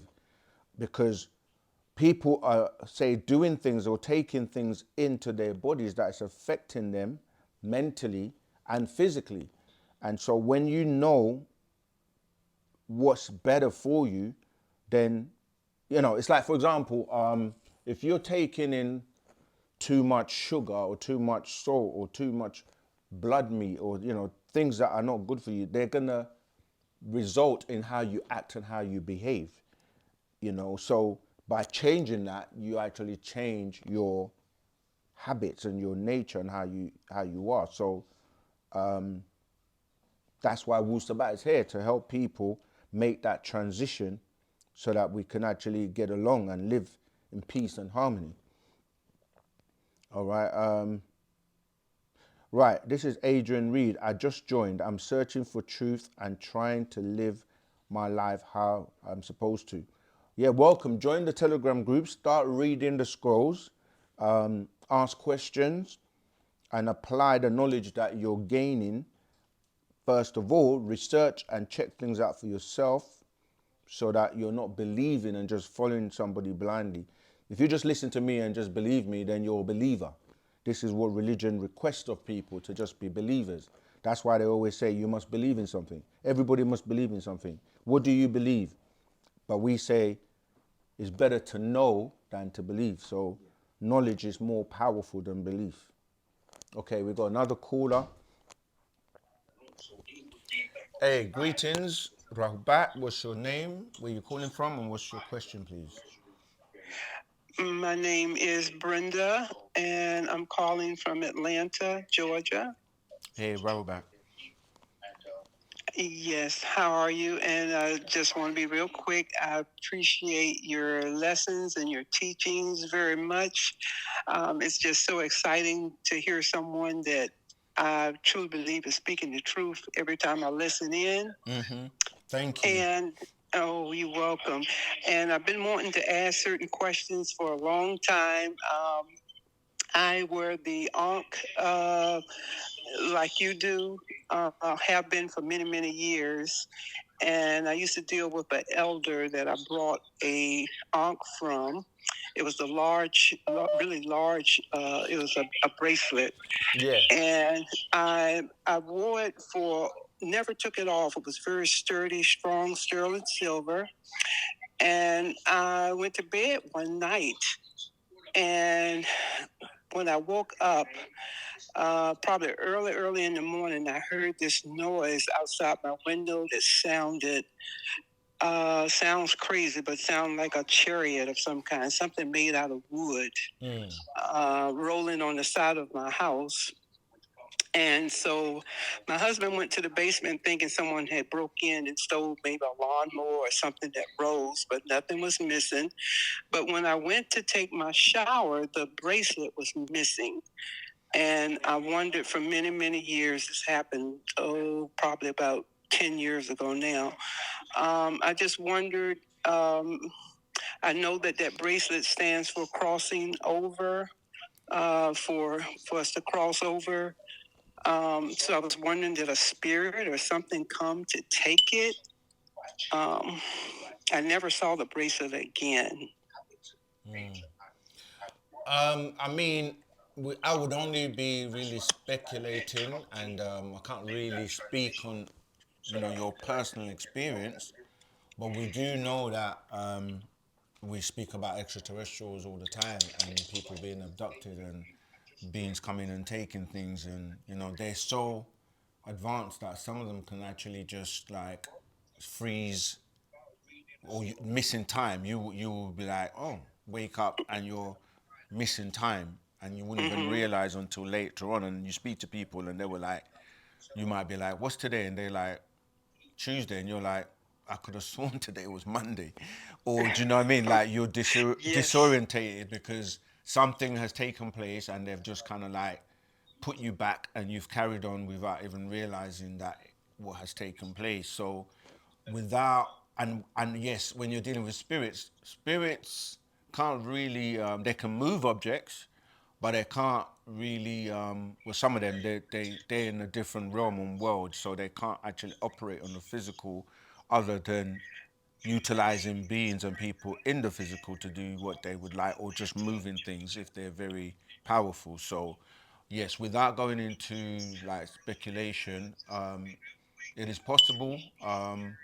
But yeah, unfortunately, I can't tell you by looking into a crystal ball or something and say, yeah, this is what happened. But keep studying, keep reading the scrolls, and the one person on the planet that we know that can answer all questions is our master teacher. So just stay on the journey. Eventually, you know, you might have the opportunity where he might be able to tell you if you're ever in his presence and able to. Or the other thing you can try and do is get in tune with your ancestors, communicate with them. If they're on the spirit realm as well, then they might be able to come in your dreams or vision or something and guide you and give you, you know, directions or information to figure it out. And eventually, you will get to know the answer. So I would say just keep looking for those signs. All right. Okay, well, I certainly appreciate that. And I also have just one other bizarre situation that happened back in 2003, because I've heard you mention certain, I think it was the Anunnaki or maybe Nibiru, maybe from 2003. Yeah. I went outside with my two boys at that time because the news kept saying if you go outside, you can see Mars with your naked eye. So I didn't believe them. So something told me about 11 o'clock at night or a little after 11 when they mentioned it. And I said, I'm going to go out here and see if I can see it. And I asked my boys to come out there with me. And we stood there and looked. And right where they said Mars was, this huge figure came from behind that star, the planet Mars, that they said was Mars.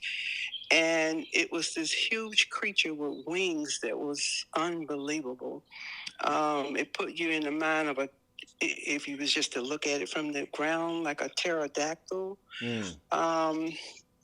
But it wasn't, because when the light, it was so close to that star that you could see the light reflect on its wings, and the wings were like the texture of buffalo hair. It was brown, and on the edges was pure white like snow.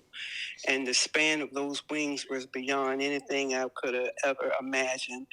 So, so that I wouldn't scare the boys, because it scared them because they saw it too. So I asked them to, without discussing it, I said, let's draw pictures of what we saw. And of course, they could draw much better than me. And their pictures were similar to mine, but it was something that was out of this world. And so when you mentioned 2003, and then I read about it, my husband and I have been following Malachi York since 1982. Wow. So that's a long time. Yeah, it's been phenomenal. Just my whole past that I see things, and my husband don't quite see things, but he believes me. So we have researched and just gone into our history from that far, because nobody else could give us an answer. So when he was the one that turned me on to your show. Right. And I've told everybody about it, of course, but a lot of people are not believers. They really are hooked onto the Christian religion. Yeah. And Sorry to cut you just because of time. I know. I wish I could talk to you off this line. You can on the Telegram group, or you know we can do one-to-ones, and that's fine. But yeah, because we got a lot of questions that people are waiting, Yes. What I just wanted to say quickly is, you said a lot of people are not believers. The majority of people are believers and not knowers. And they believe Yeah. and they believe, and believing is to not know. So what we're basically saying is that Malachi, Dr. Malachi Z.K. Yopanabab Yanun has been teaching, and we teach that these, what we call in extraterrestrials, they're in the skies. They live in the skies. They're camouflage. They can shapeshift and take forms and have different types of crafts. So people Yes. will visualize or see things in the sky, like, because he wrote a book called Mystery Clouds, Are There UFOs in Our Midst?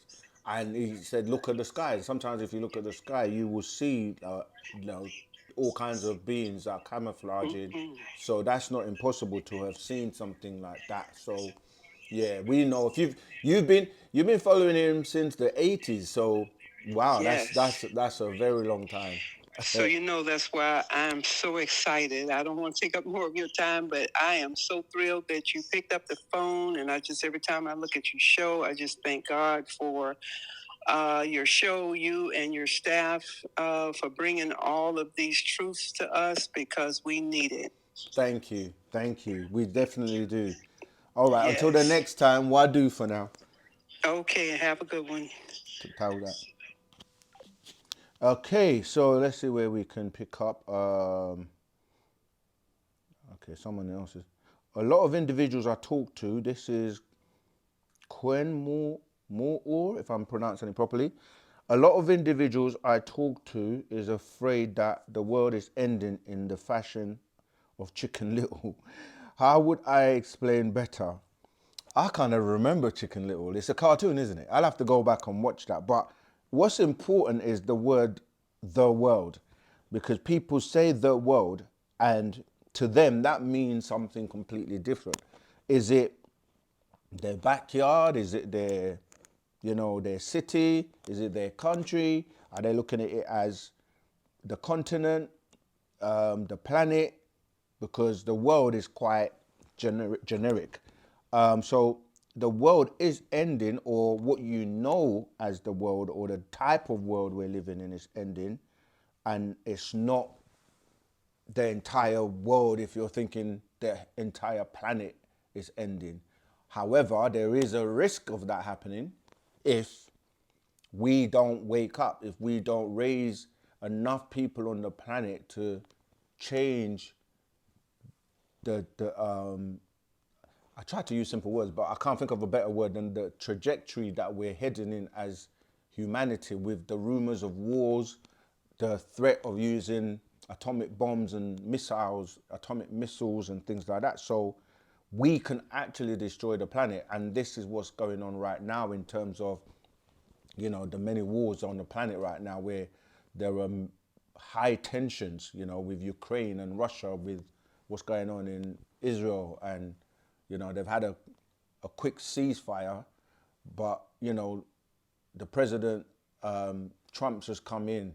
There are lots of tensions along that could definitely mean that if we destroy this planet, we can get into a thing where the planet can be pulled into the sun, and then all the other planets pulled in along with it as a holocaust, which would basically mean that, that's why it's not in our interest to be looking at wars, and this is what Wu-Sabat is here for. So you can explain it that the world is changing or coming to an end in the term of we're moving from a new cycle to a new cycle. We're leaving the 60th world behind us, dealing with the chaos and the lies and all that stuff, going into the sun cycle, and there's a change that's happening. Some people are gonna not make it, and others will. This is why you have to raise your vibration and consciousness. But yeah, let's take this call. Greetings, Rahubat. Greetings. Go ahead. What's your name? Where are you calling from? What's your question? Yeah, I'm local. My name's Marcus. I'm calling from the UK, within the UK. Yeah. Bless you. Nice. My question is, what's the take? What does the master teacher Malachi Z York have on? What's his take on Rastafarism? Okay. Right. So, Wu-Sabat welcomes everyone, and But obviously he addresses and teaches on every topic. He's actually written a book called Haile Selassie the Christ, and it deals with Rastafarism in that book. And when you say what's his take on it, just like anything else, he breaks down and gives you the actual facts about, you know, what people, it's kind of really another form of religion if you really look at its origin and where they're saying it comes from, dealing with even Ras, you know, that's one of the names that he was known by, and they tried to tie him into being the conquering lion of Judah and give him titles that he didn't claim or that didn't belong to him. But however, in terms of anyone can come from any walk of life into Wu-Sabat. If it's about eating properly, then yes, eating healthily, that's great. In terms of locks, there are misconceptions in terms of what the original locks were and what people are wearing today. There are different types of rastas as well. You've got those who are just like wearing dreads and just following, you know, a particular, it's like, you know, hear fashion dread, you hear all types of, you know, different classifications.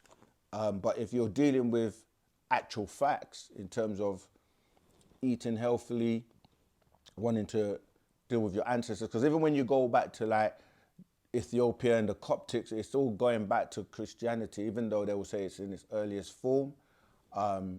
We predate all of that. So in terms of, he has addressed, you know, the recordings on YouTube that he has addressed every type of way of life and religion or whatever. So it's more about him just giving the facts about who Haile Selassie was, where, you know, Rastafarism comes from, what they do, and just giving the actual facts, really. So I don't know what more I can tell you, but really it's about coming into Wu-Sabat and living Wu-Sabat in this day and time. I hope that's helped. Okay, I had a question I've just lost. Thank you so much for opening our minds. It's all by way of Parnabab Yanun, the master teacher, that has opened my mind up, and then we in turn help to open others. Hence, each one teach one. Okay, that's peace to the gods and goddesses. Now we rise. Free Shad Jamal, free Dr. York, facts. Okay, I'm on Telegram, best to me. Okay, your volume is, my volume is low, is it? No. Oh, is that someone else?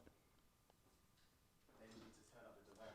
Yeah, it might be your side, because no one else is that, and you might have to turn up your device, all right? I've got a question.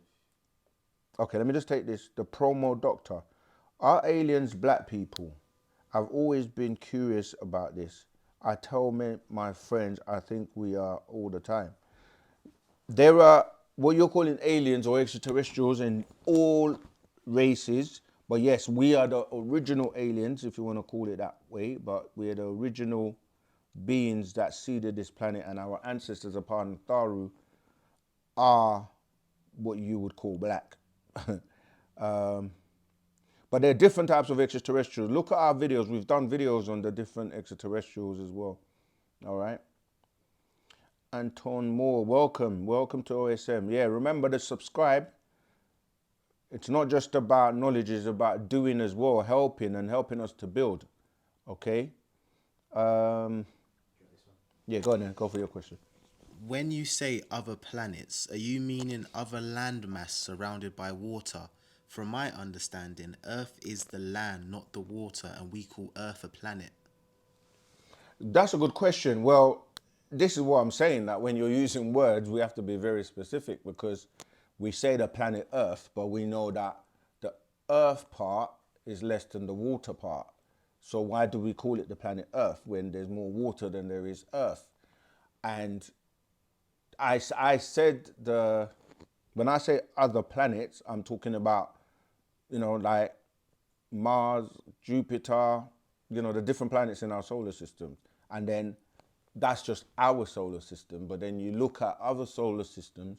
When you say solar system, solar deals with the sun, and then you have bodies that orbit that sun.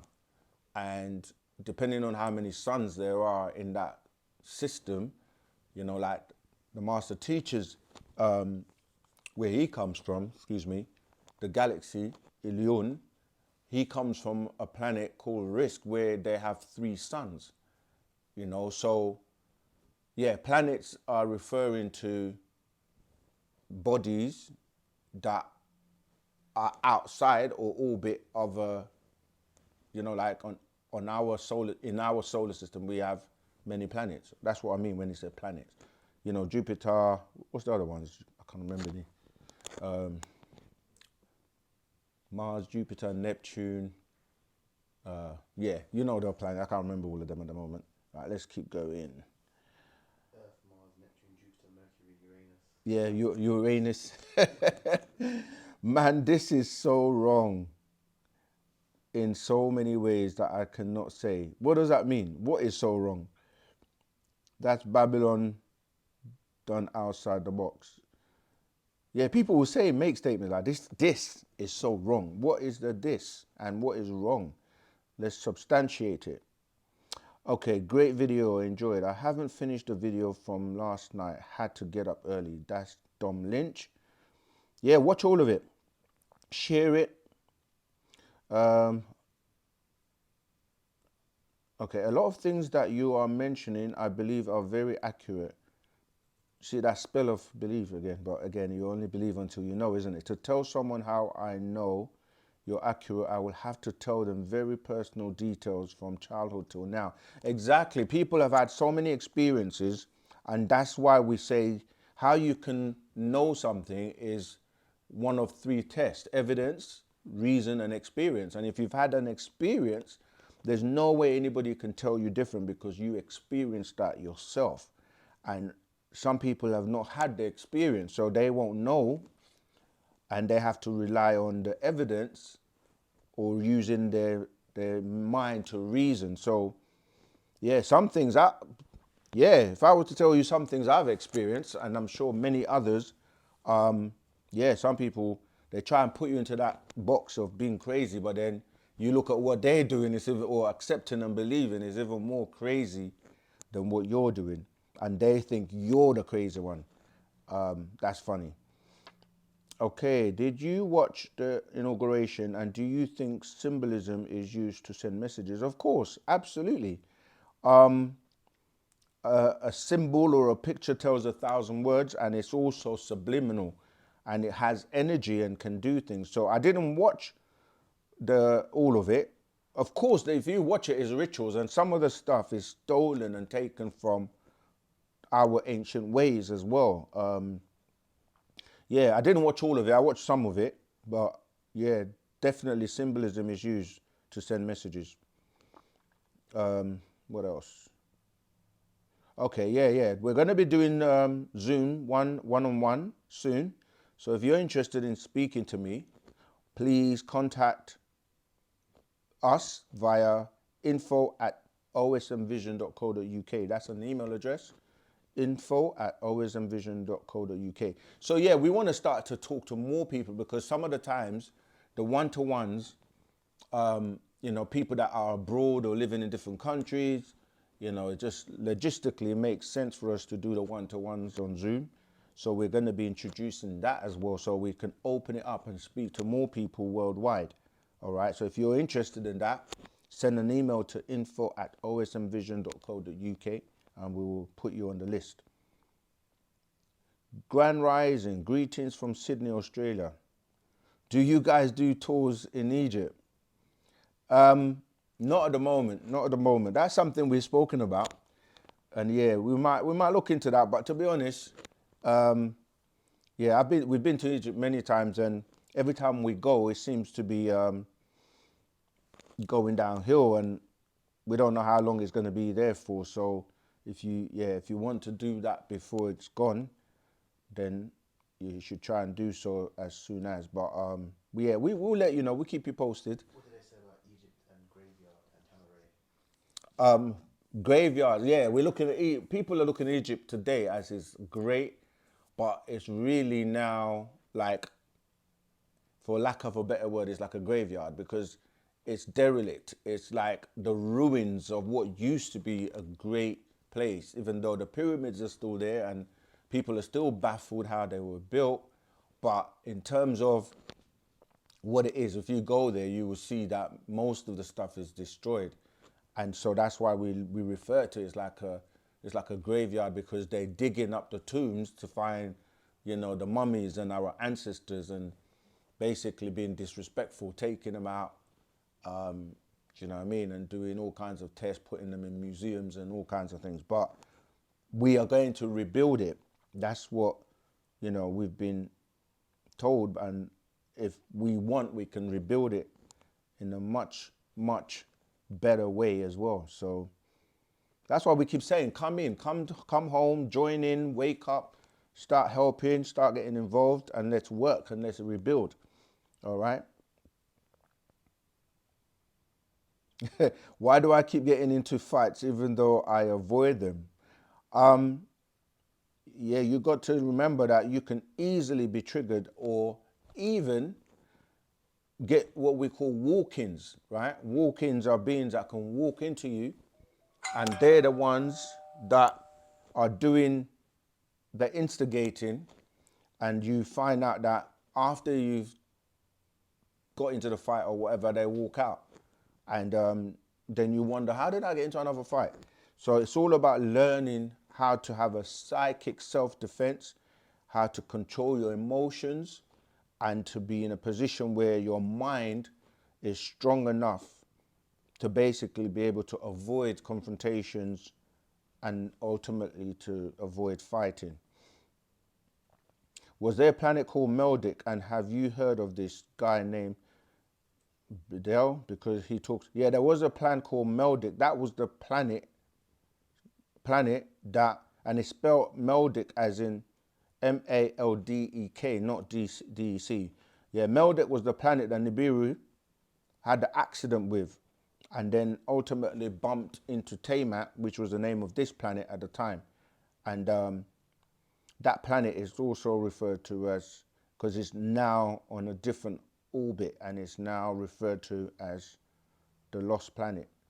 And then you have other planets that change their orbit based on that, because like Nibiru itself is a planetoid ship, and it's now on an orbit known as a Shah, which I think is 3,600 years.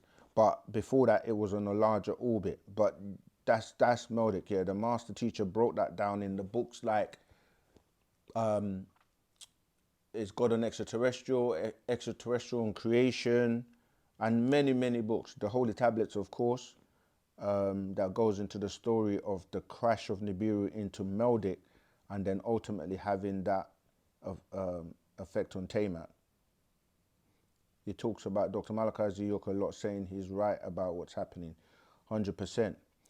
Okay, I like the idea of rebuilding the pyramids. Yeah, we're going to do that. We already did that as a blueprint just in Georgia, Tamaray, Egypt of the West, and just even that, the attention it received, and this is why the principalities in higher places got basically upset, because they saw the works that we were doing by uniting and working together. But that was just a black print of the ones we're going to rebuild. So get involved. I have tried to download. I can see it shows 93 people are live, but when I try to follow the procedure, it ended taking me to code issue. I don't know. Is that? They're trying to join the Telegram, but they can't. Oh, okay. It may just ask you to verify, or like maybe your phone needs to download the app or something. But many people have been able to join just clicking the link. So just make sure you got that Telegram Messenger app on your phone. Eric McGee. In addition, the song performed was Before I Let Go. Oh, you're talking about the inauguration, Before I Let Go. The lyrics in that song, along with the mascot and the performance being for the inauguration was very ritualistic. Yeah, look at anything that they do, like with whether it's the Super Bowl or any of the, the major events. There's always symbology and messages being told in the background if you're paying attention, if your eyes are open.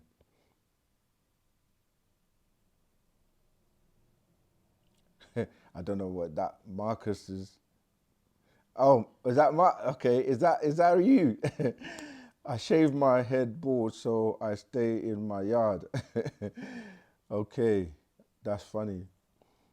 Yeah, it's cold though, isn't it? Right now the weather's kind of peak all over the world, even in America right now, in New York, and even in London, it's quite cold. So yeah, you can't be shaving your head. All right, we've got a new caller. What's your name? What's your question? Where are you calling from? Arizona. Name is Sakad. I'm wondering are they telling the truth now, all these governments, about melanated people, because Anu is coming back? No, they're telling the truth because Malachi is here, and it's this time period of the new sun cycle with the era of truth. This part of Anu coming back, I don't know where that information is coming from, because a lot of people are misinterpreting certain information. Nibiru is what people are talking about coming back, and saying that obviously it can't come here anyway because it's too big. So what it does is it sends other crafts, but you have to remember there are different extraterrestrials coming here, and our ancestors upon Natharu, they don't, they're different. They have their own crafts and different things going on simultaneously. And at the beginning, I was saying how there's so much confusion, because when chaos is created, then you don't know what's true and what's false. So you have to know which beings, which ancestors, because even now there's something I might call intergalactic racism, because you have, when we speak about our ancestors, talk about the Panatharu, like if you think about it, when I say racism, if you think about the different race of extraterrestrials, most of the time they don't show you black extraterrestrials. They show you the Greys, they show you the Pleiadians, they show you different beings as extraterrestrials, but they don't really show you what the black extraterrestrials look like. And so what I'm basically saying is that you have beings that are claiming certain things. Like I've heard some people, Caucasians, say, "Oh, who built the pyramids? Oh, it was built by the Pleiadians," Or you'll get another race of people that will try and claim things because they want to claim their ancestors as extraterrestrials to be the ones that did certain things, which is not, again, true.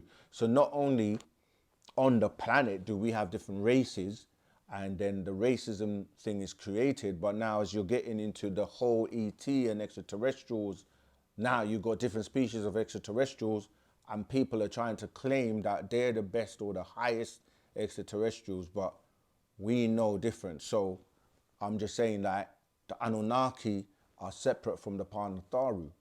And for many years, and most people talk about the Anunnaki because the Anunnaki are responsible for the books of the Bible by way of, these tablets like the Enuma Elish, the Gilgamesh epics, which became what people are calling the Bible and the Quran and all those books today. So predominantly, those characters are Anu and his children and, their family. So everyone talks about the Anunnaki because they didn't realize or know about the Panatharu.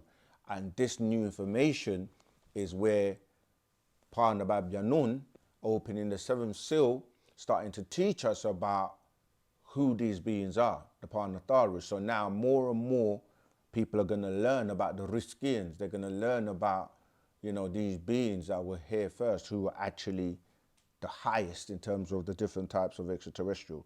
So don't believe the hype. Oh yeah, no. So I'm just saying the belief thing because it's something that is programmed. So I hear you when you say I only use the term belief because I have not worked that out. I got you of my vocabulary yet. Yeah, it's true. And we have to, this is work in progress, that we have to replace the terms and the words that we say, because you might not think it's significant, but it makes a big difference where, you know, like people say, oh Lord, oh Jesus, oh my God. Now, if you multiply that by the amount of people worldwide around the planet that are saying that tone every day, it creates a vibration and a frequency that keeps permeating that energy, that same Jesus energy, Jesus. So why we're saying, like, you have to train yourself and wean yourself off of these habits of using certain tones, because you're keeping those spirit forces, 6E for spirit forces, alive. That's Leviathan. So we have to start transforming and changing everything to the correct tones and vibrations. Hence, you have to also learn the language, our language.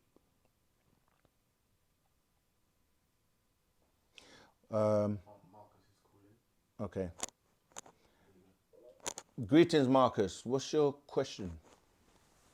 My question is basically, what is the end goal? And you know, like when black people are back in their rightful place, you know, which may not happen in our lifetime, is it a thing where, you know, what will white people accept it, or will they have to practically be wiped from the earth? Like, It's this black and white people thing. It's again. I don't specifically mean black and white, but you know, the Nefaru thing against the, you know, Palladian. No, okay. Let me try and answer the question for you. So, you've got specific beings and people that follow those beings that are creating the chaos on the planet. Those beings are the ones getting wiped out. And when you say we won't live to see it, we will. It's happening right now. We are living in the day and time where these changes are taking place.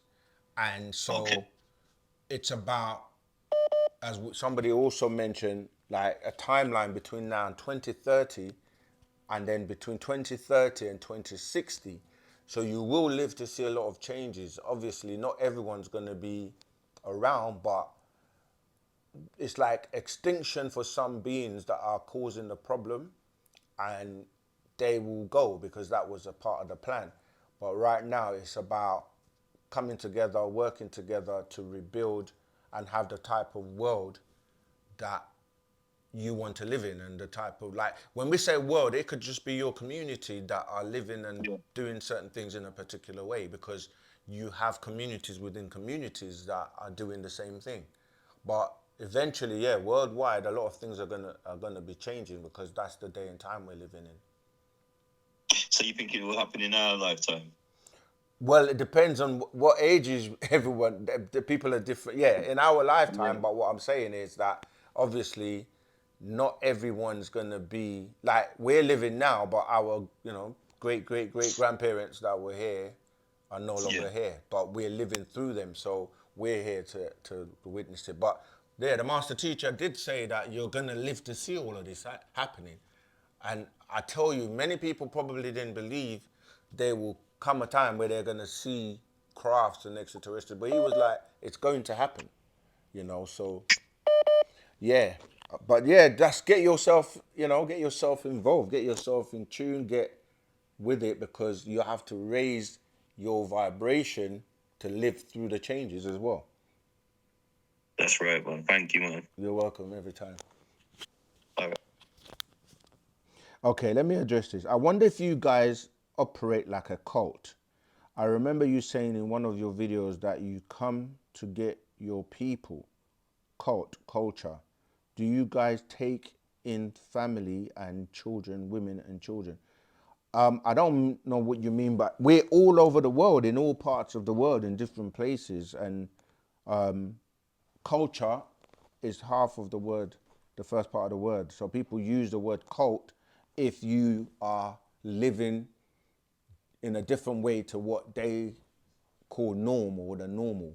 If you dress differently, you've got your own language, you eat certain foods, you have certain practices that is not considered normal to them, then they will call you names, you know. So yeah, we are a family, and everybody and everyone's welcome, and we're all over the world. Yeah, Ajayi Moses, thank you so much for your donation. Let me take that question before the caller.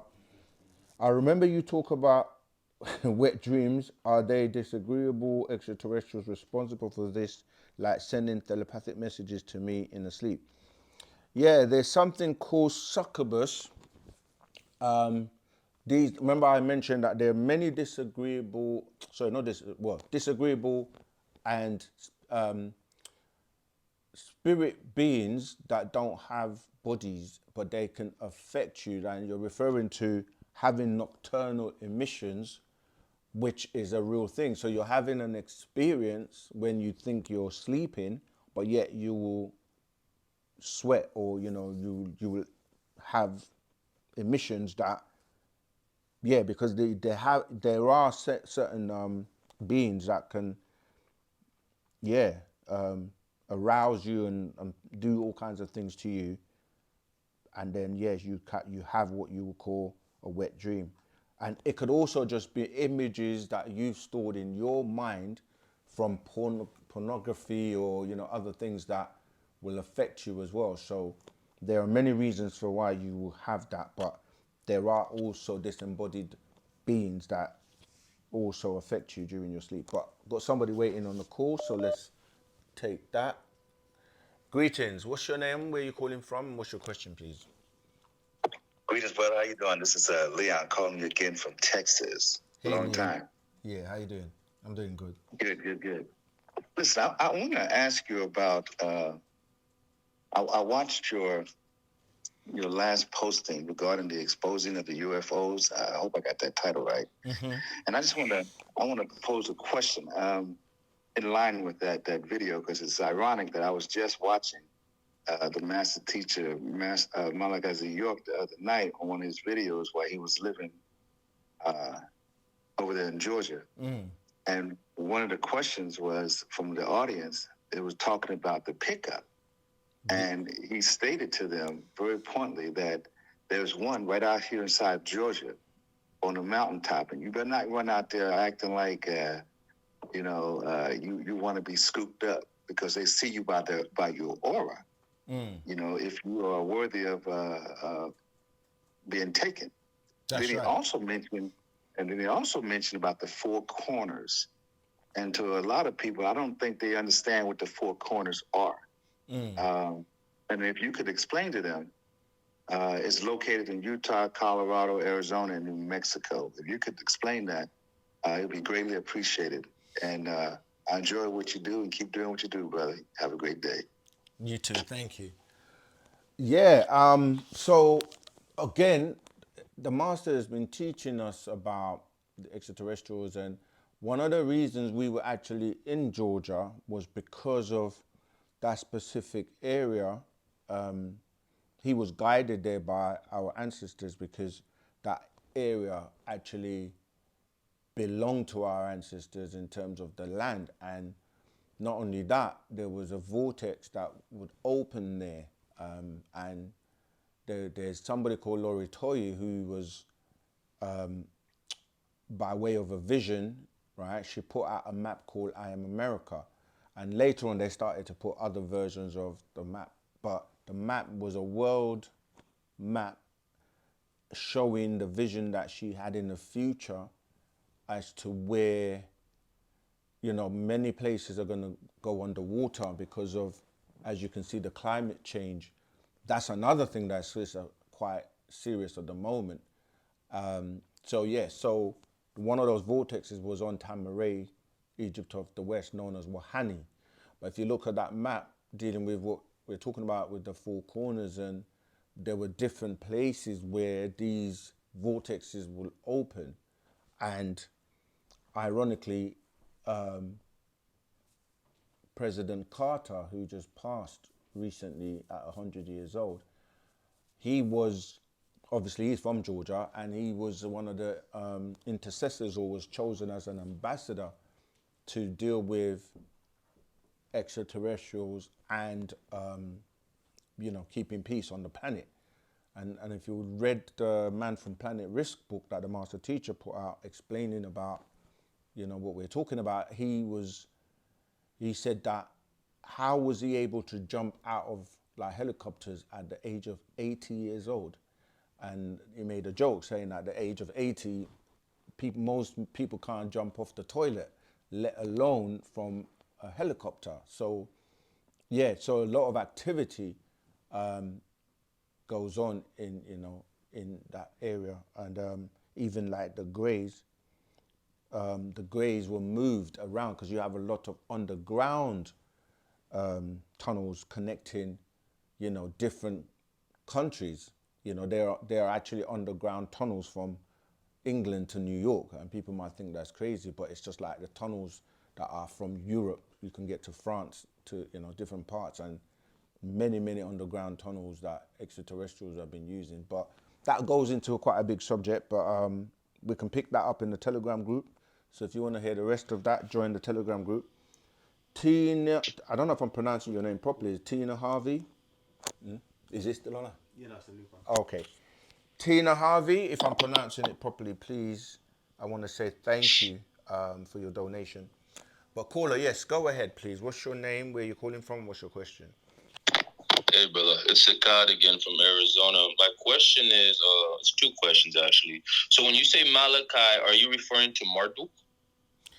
Okay, yeah. Murdoch is another title, but Malachi is another title referring to the same being, yes. Okay, so, and what's the difference between the melanated Egyptians that worshipped Marduk, or Amun-Ra as his name was back in ancient Egypt times, and the melanated Israelites who left? Thank you. Okay. Right, so the being that is being referred to as Marduk is a Sumerian rendition of the same person known as Malachi in the book of Revelations. But Amun-Ra, when you're dealing with Amun-Ra, it's also another title, which when Dr. Malachi is, because you're dealing with different incarnations over different periods of time of the same being. And teaching different schools, and within those schools having different students that belong to that school. So the order of Ra, or even with Ra, you have Re or Ra as in Ra, and it became Re and Roy, different languages for the same being, which is one of the highest beings in ancient Tamaray. This is where we're saying that you have to be able to divide the Anunnaki with the Tamarayans or the Natharu, and the different cultures did cross over because some of them mixed in. So when you say Ra, or we say Re in the tones, you have like Atum, Atun, Amun, and they all belong to the school of the order of Re, because Re would be the highest, as in we say Anu in the Sumerian is the highest. In the Egyptian, even when we say Egyptian, depending on how far back you're going and which dynasty, but most people recognize Ra or Re or Reye as the highest in the Egyptian. So, and the whole Israelite thing as well, the biblical accounts of who they're calling the Israelites is separate from, because you have two dates. You have 400 years that's spoken about, and you have 430 years when you're dealing with the Israelites supposedly, leaving.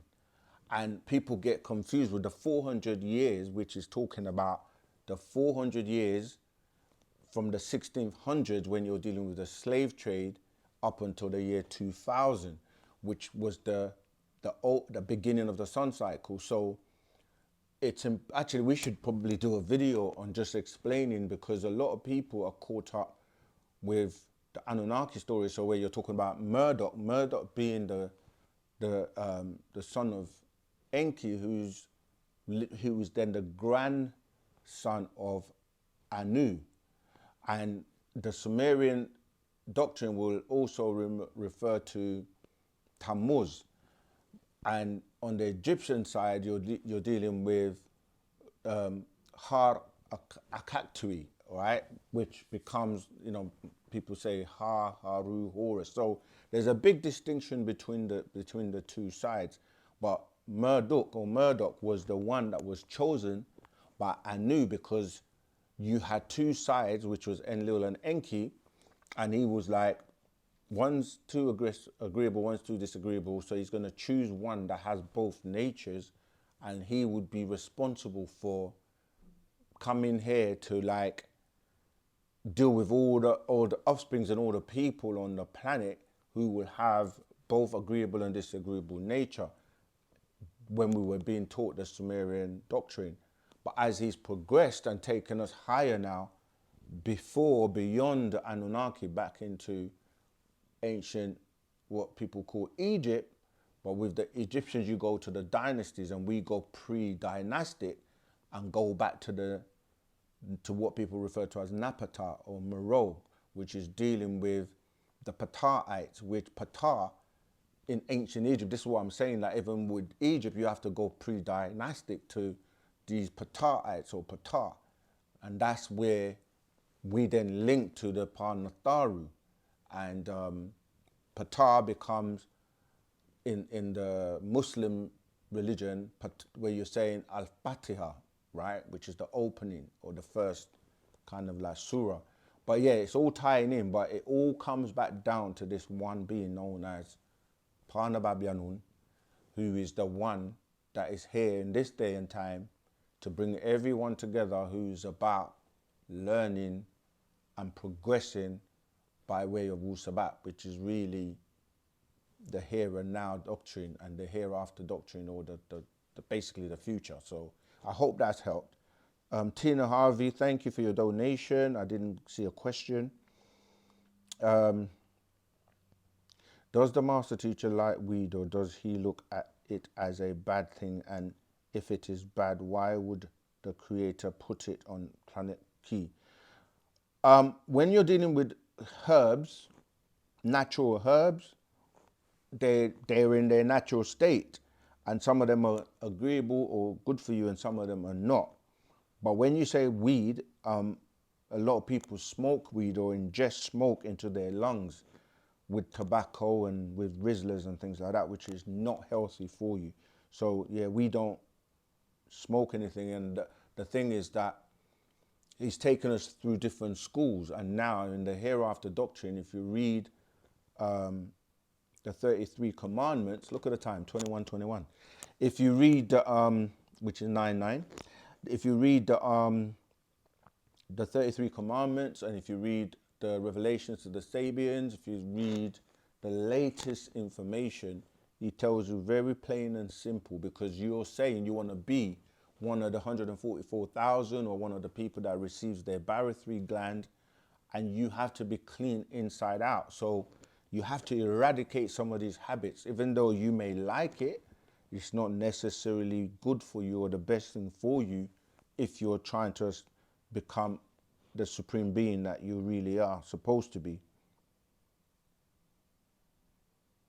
Okay, we got 9 minutes left. So it was 21:21 and 9 minutes left. So that's 9:99, obviously. So if you haven't had your question answered, then you're going to have to put it in the Telegram group and we'll answer it, or wait till next week or on Saturday. I'm actually teaching class this Saturday coming. So the title of the class is What's Really Going On Planet Earth.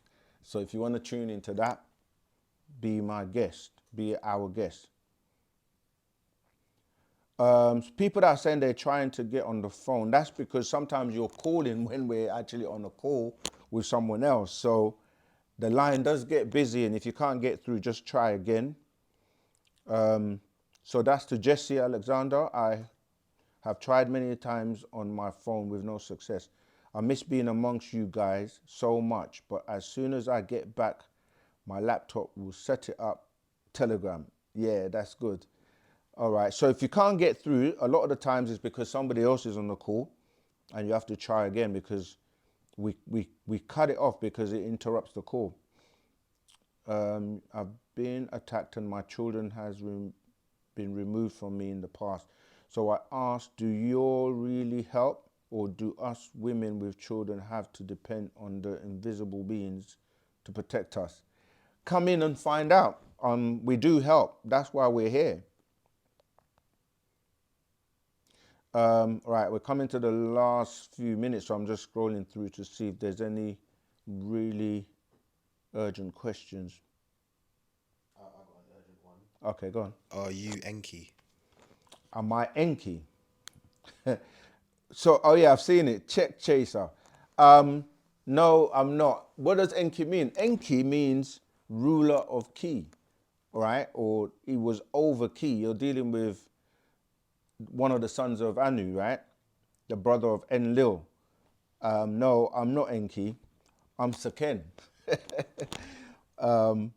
Yeah, no, I'm not Enki.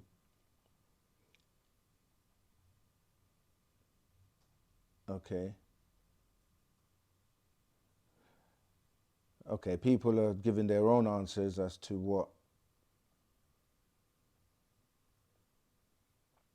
telepathic sex with a twin flame. Okay. You see, the thing is that one of the other things as well, like people come to us and then they try to give their own version of what we're teaching. If you have a platform and you're teaching, then let people be able to come to you and ask you questions about what you teach. But yeah, Wu-Sabat. Okay, Arizona. All right, I'm trying to see what's the last question we're going to take for today. There's a new one from Czech. What is the origin of the universe? That one. The entire existence of life. All right, so I'm not a regular on TikTok anymore, but I did a video on TikTok that broke down the whole like universe, and I'm gonna have to find it and post it in the group.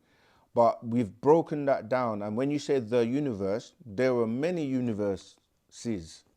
Unless we're talking about our universe, yeah, we've broken that down. I've already explained that. And we're coming to the last few minutes, and I have to say, Outlaw TX, thank you for your donation. What are 2 books from the master teacher, Dr. York, that speaks about genetics, eugenics, neuromelanin, also a book on extraterrestrials? Right, so we have a book called Neuroscience of Wu-Sabat or wu-nuwapu. We have Genetic Kiss. We have the Melaninite Children, dealing with the melanin. In terms of extraterrestrial, it's got an extraterrestrials and creation. Are there extraterrestrials, UFO amongst your myths? There are many, many books, and those are just a few that I can remember. If you're in the Telegram group, we can give you a list of other books. So yes, if you would like to join the Telegram group, do so, and then we can carry on answering your question. Yes, my TikTok has been posted. There is a video I already did on the universe that goes into great detail, because really our solar system with all the planets around it came from an explosion of a sun, and that sun itself came from an explosion of another sun, right? And we go into Sal and Om, and so there's a lot of information and detail to explain the universe, how it came about. I'm so deep in, there's no going back at this point, of course. Sakeem will inherit the master. Now you're funny. Right, so let's round off, and want to thank everybody for tuning in as usual. It's so funny how quick the time goes. Literally, like, these hours just go like that. So I want to thank everyone for tuning in. For those who didn't get through on the call. Try again next week. Join the Telegram group and you can get your questions answered that way.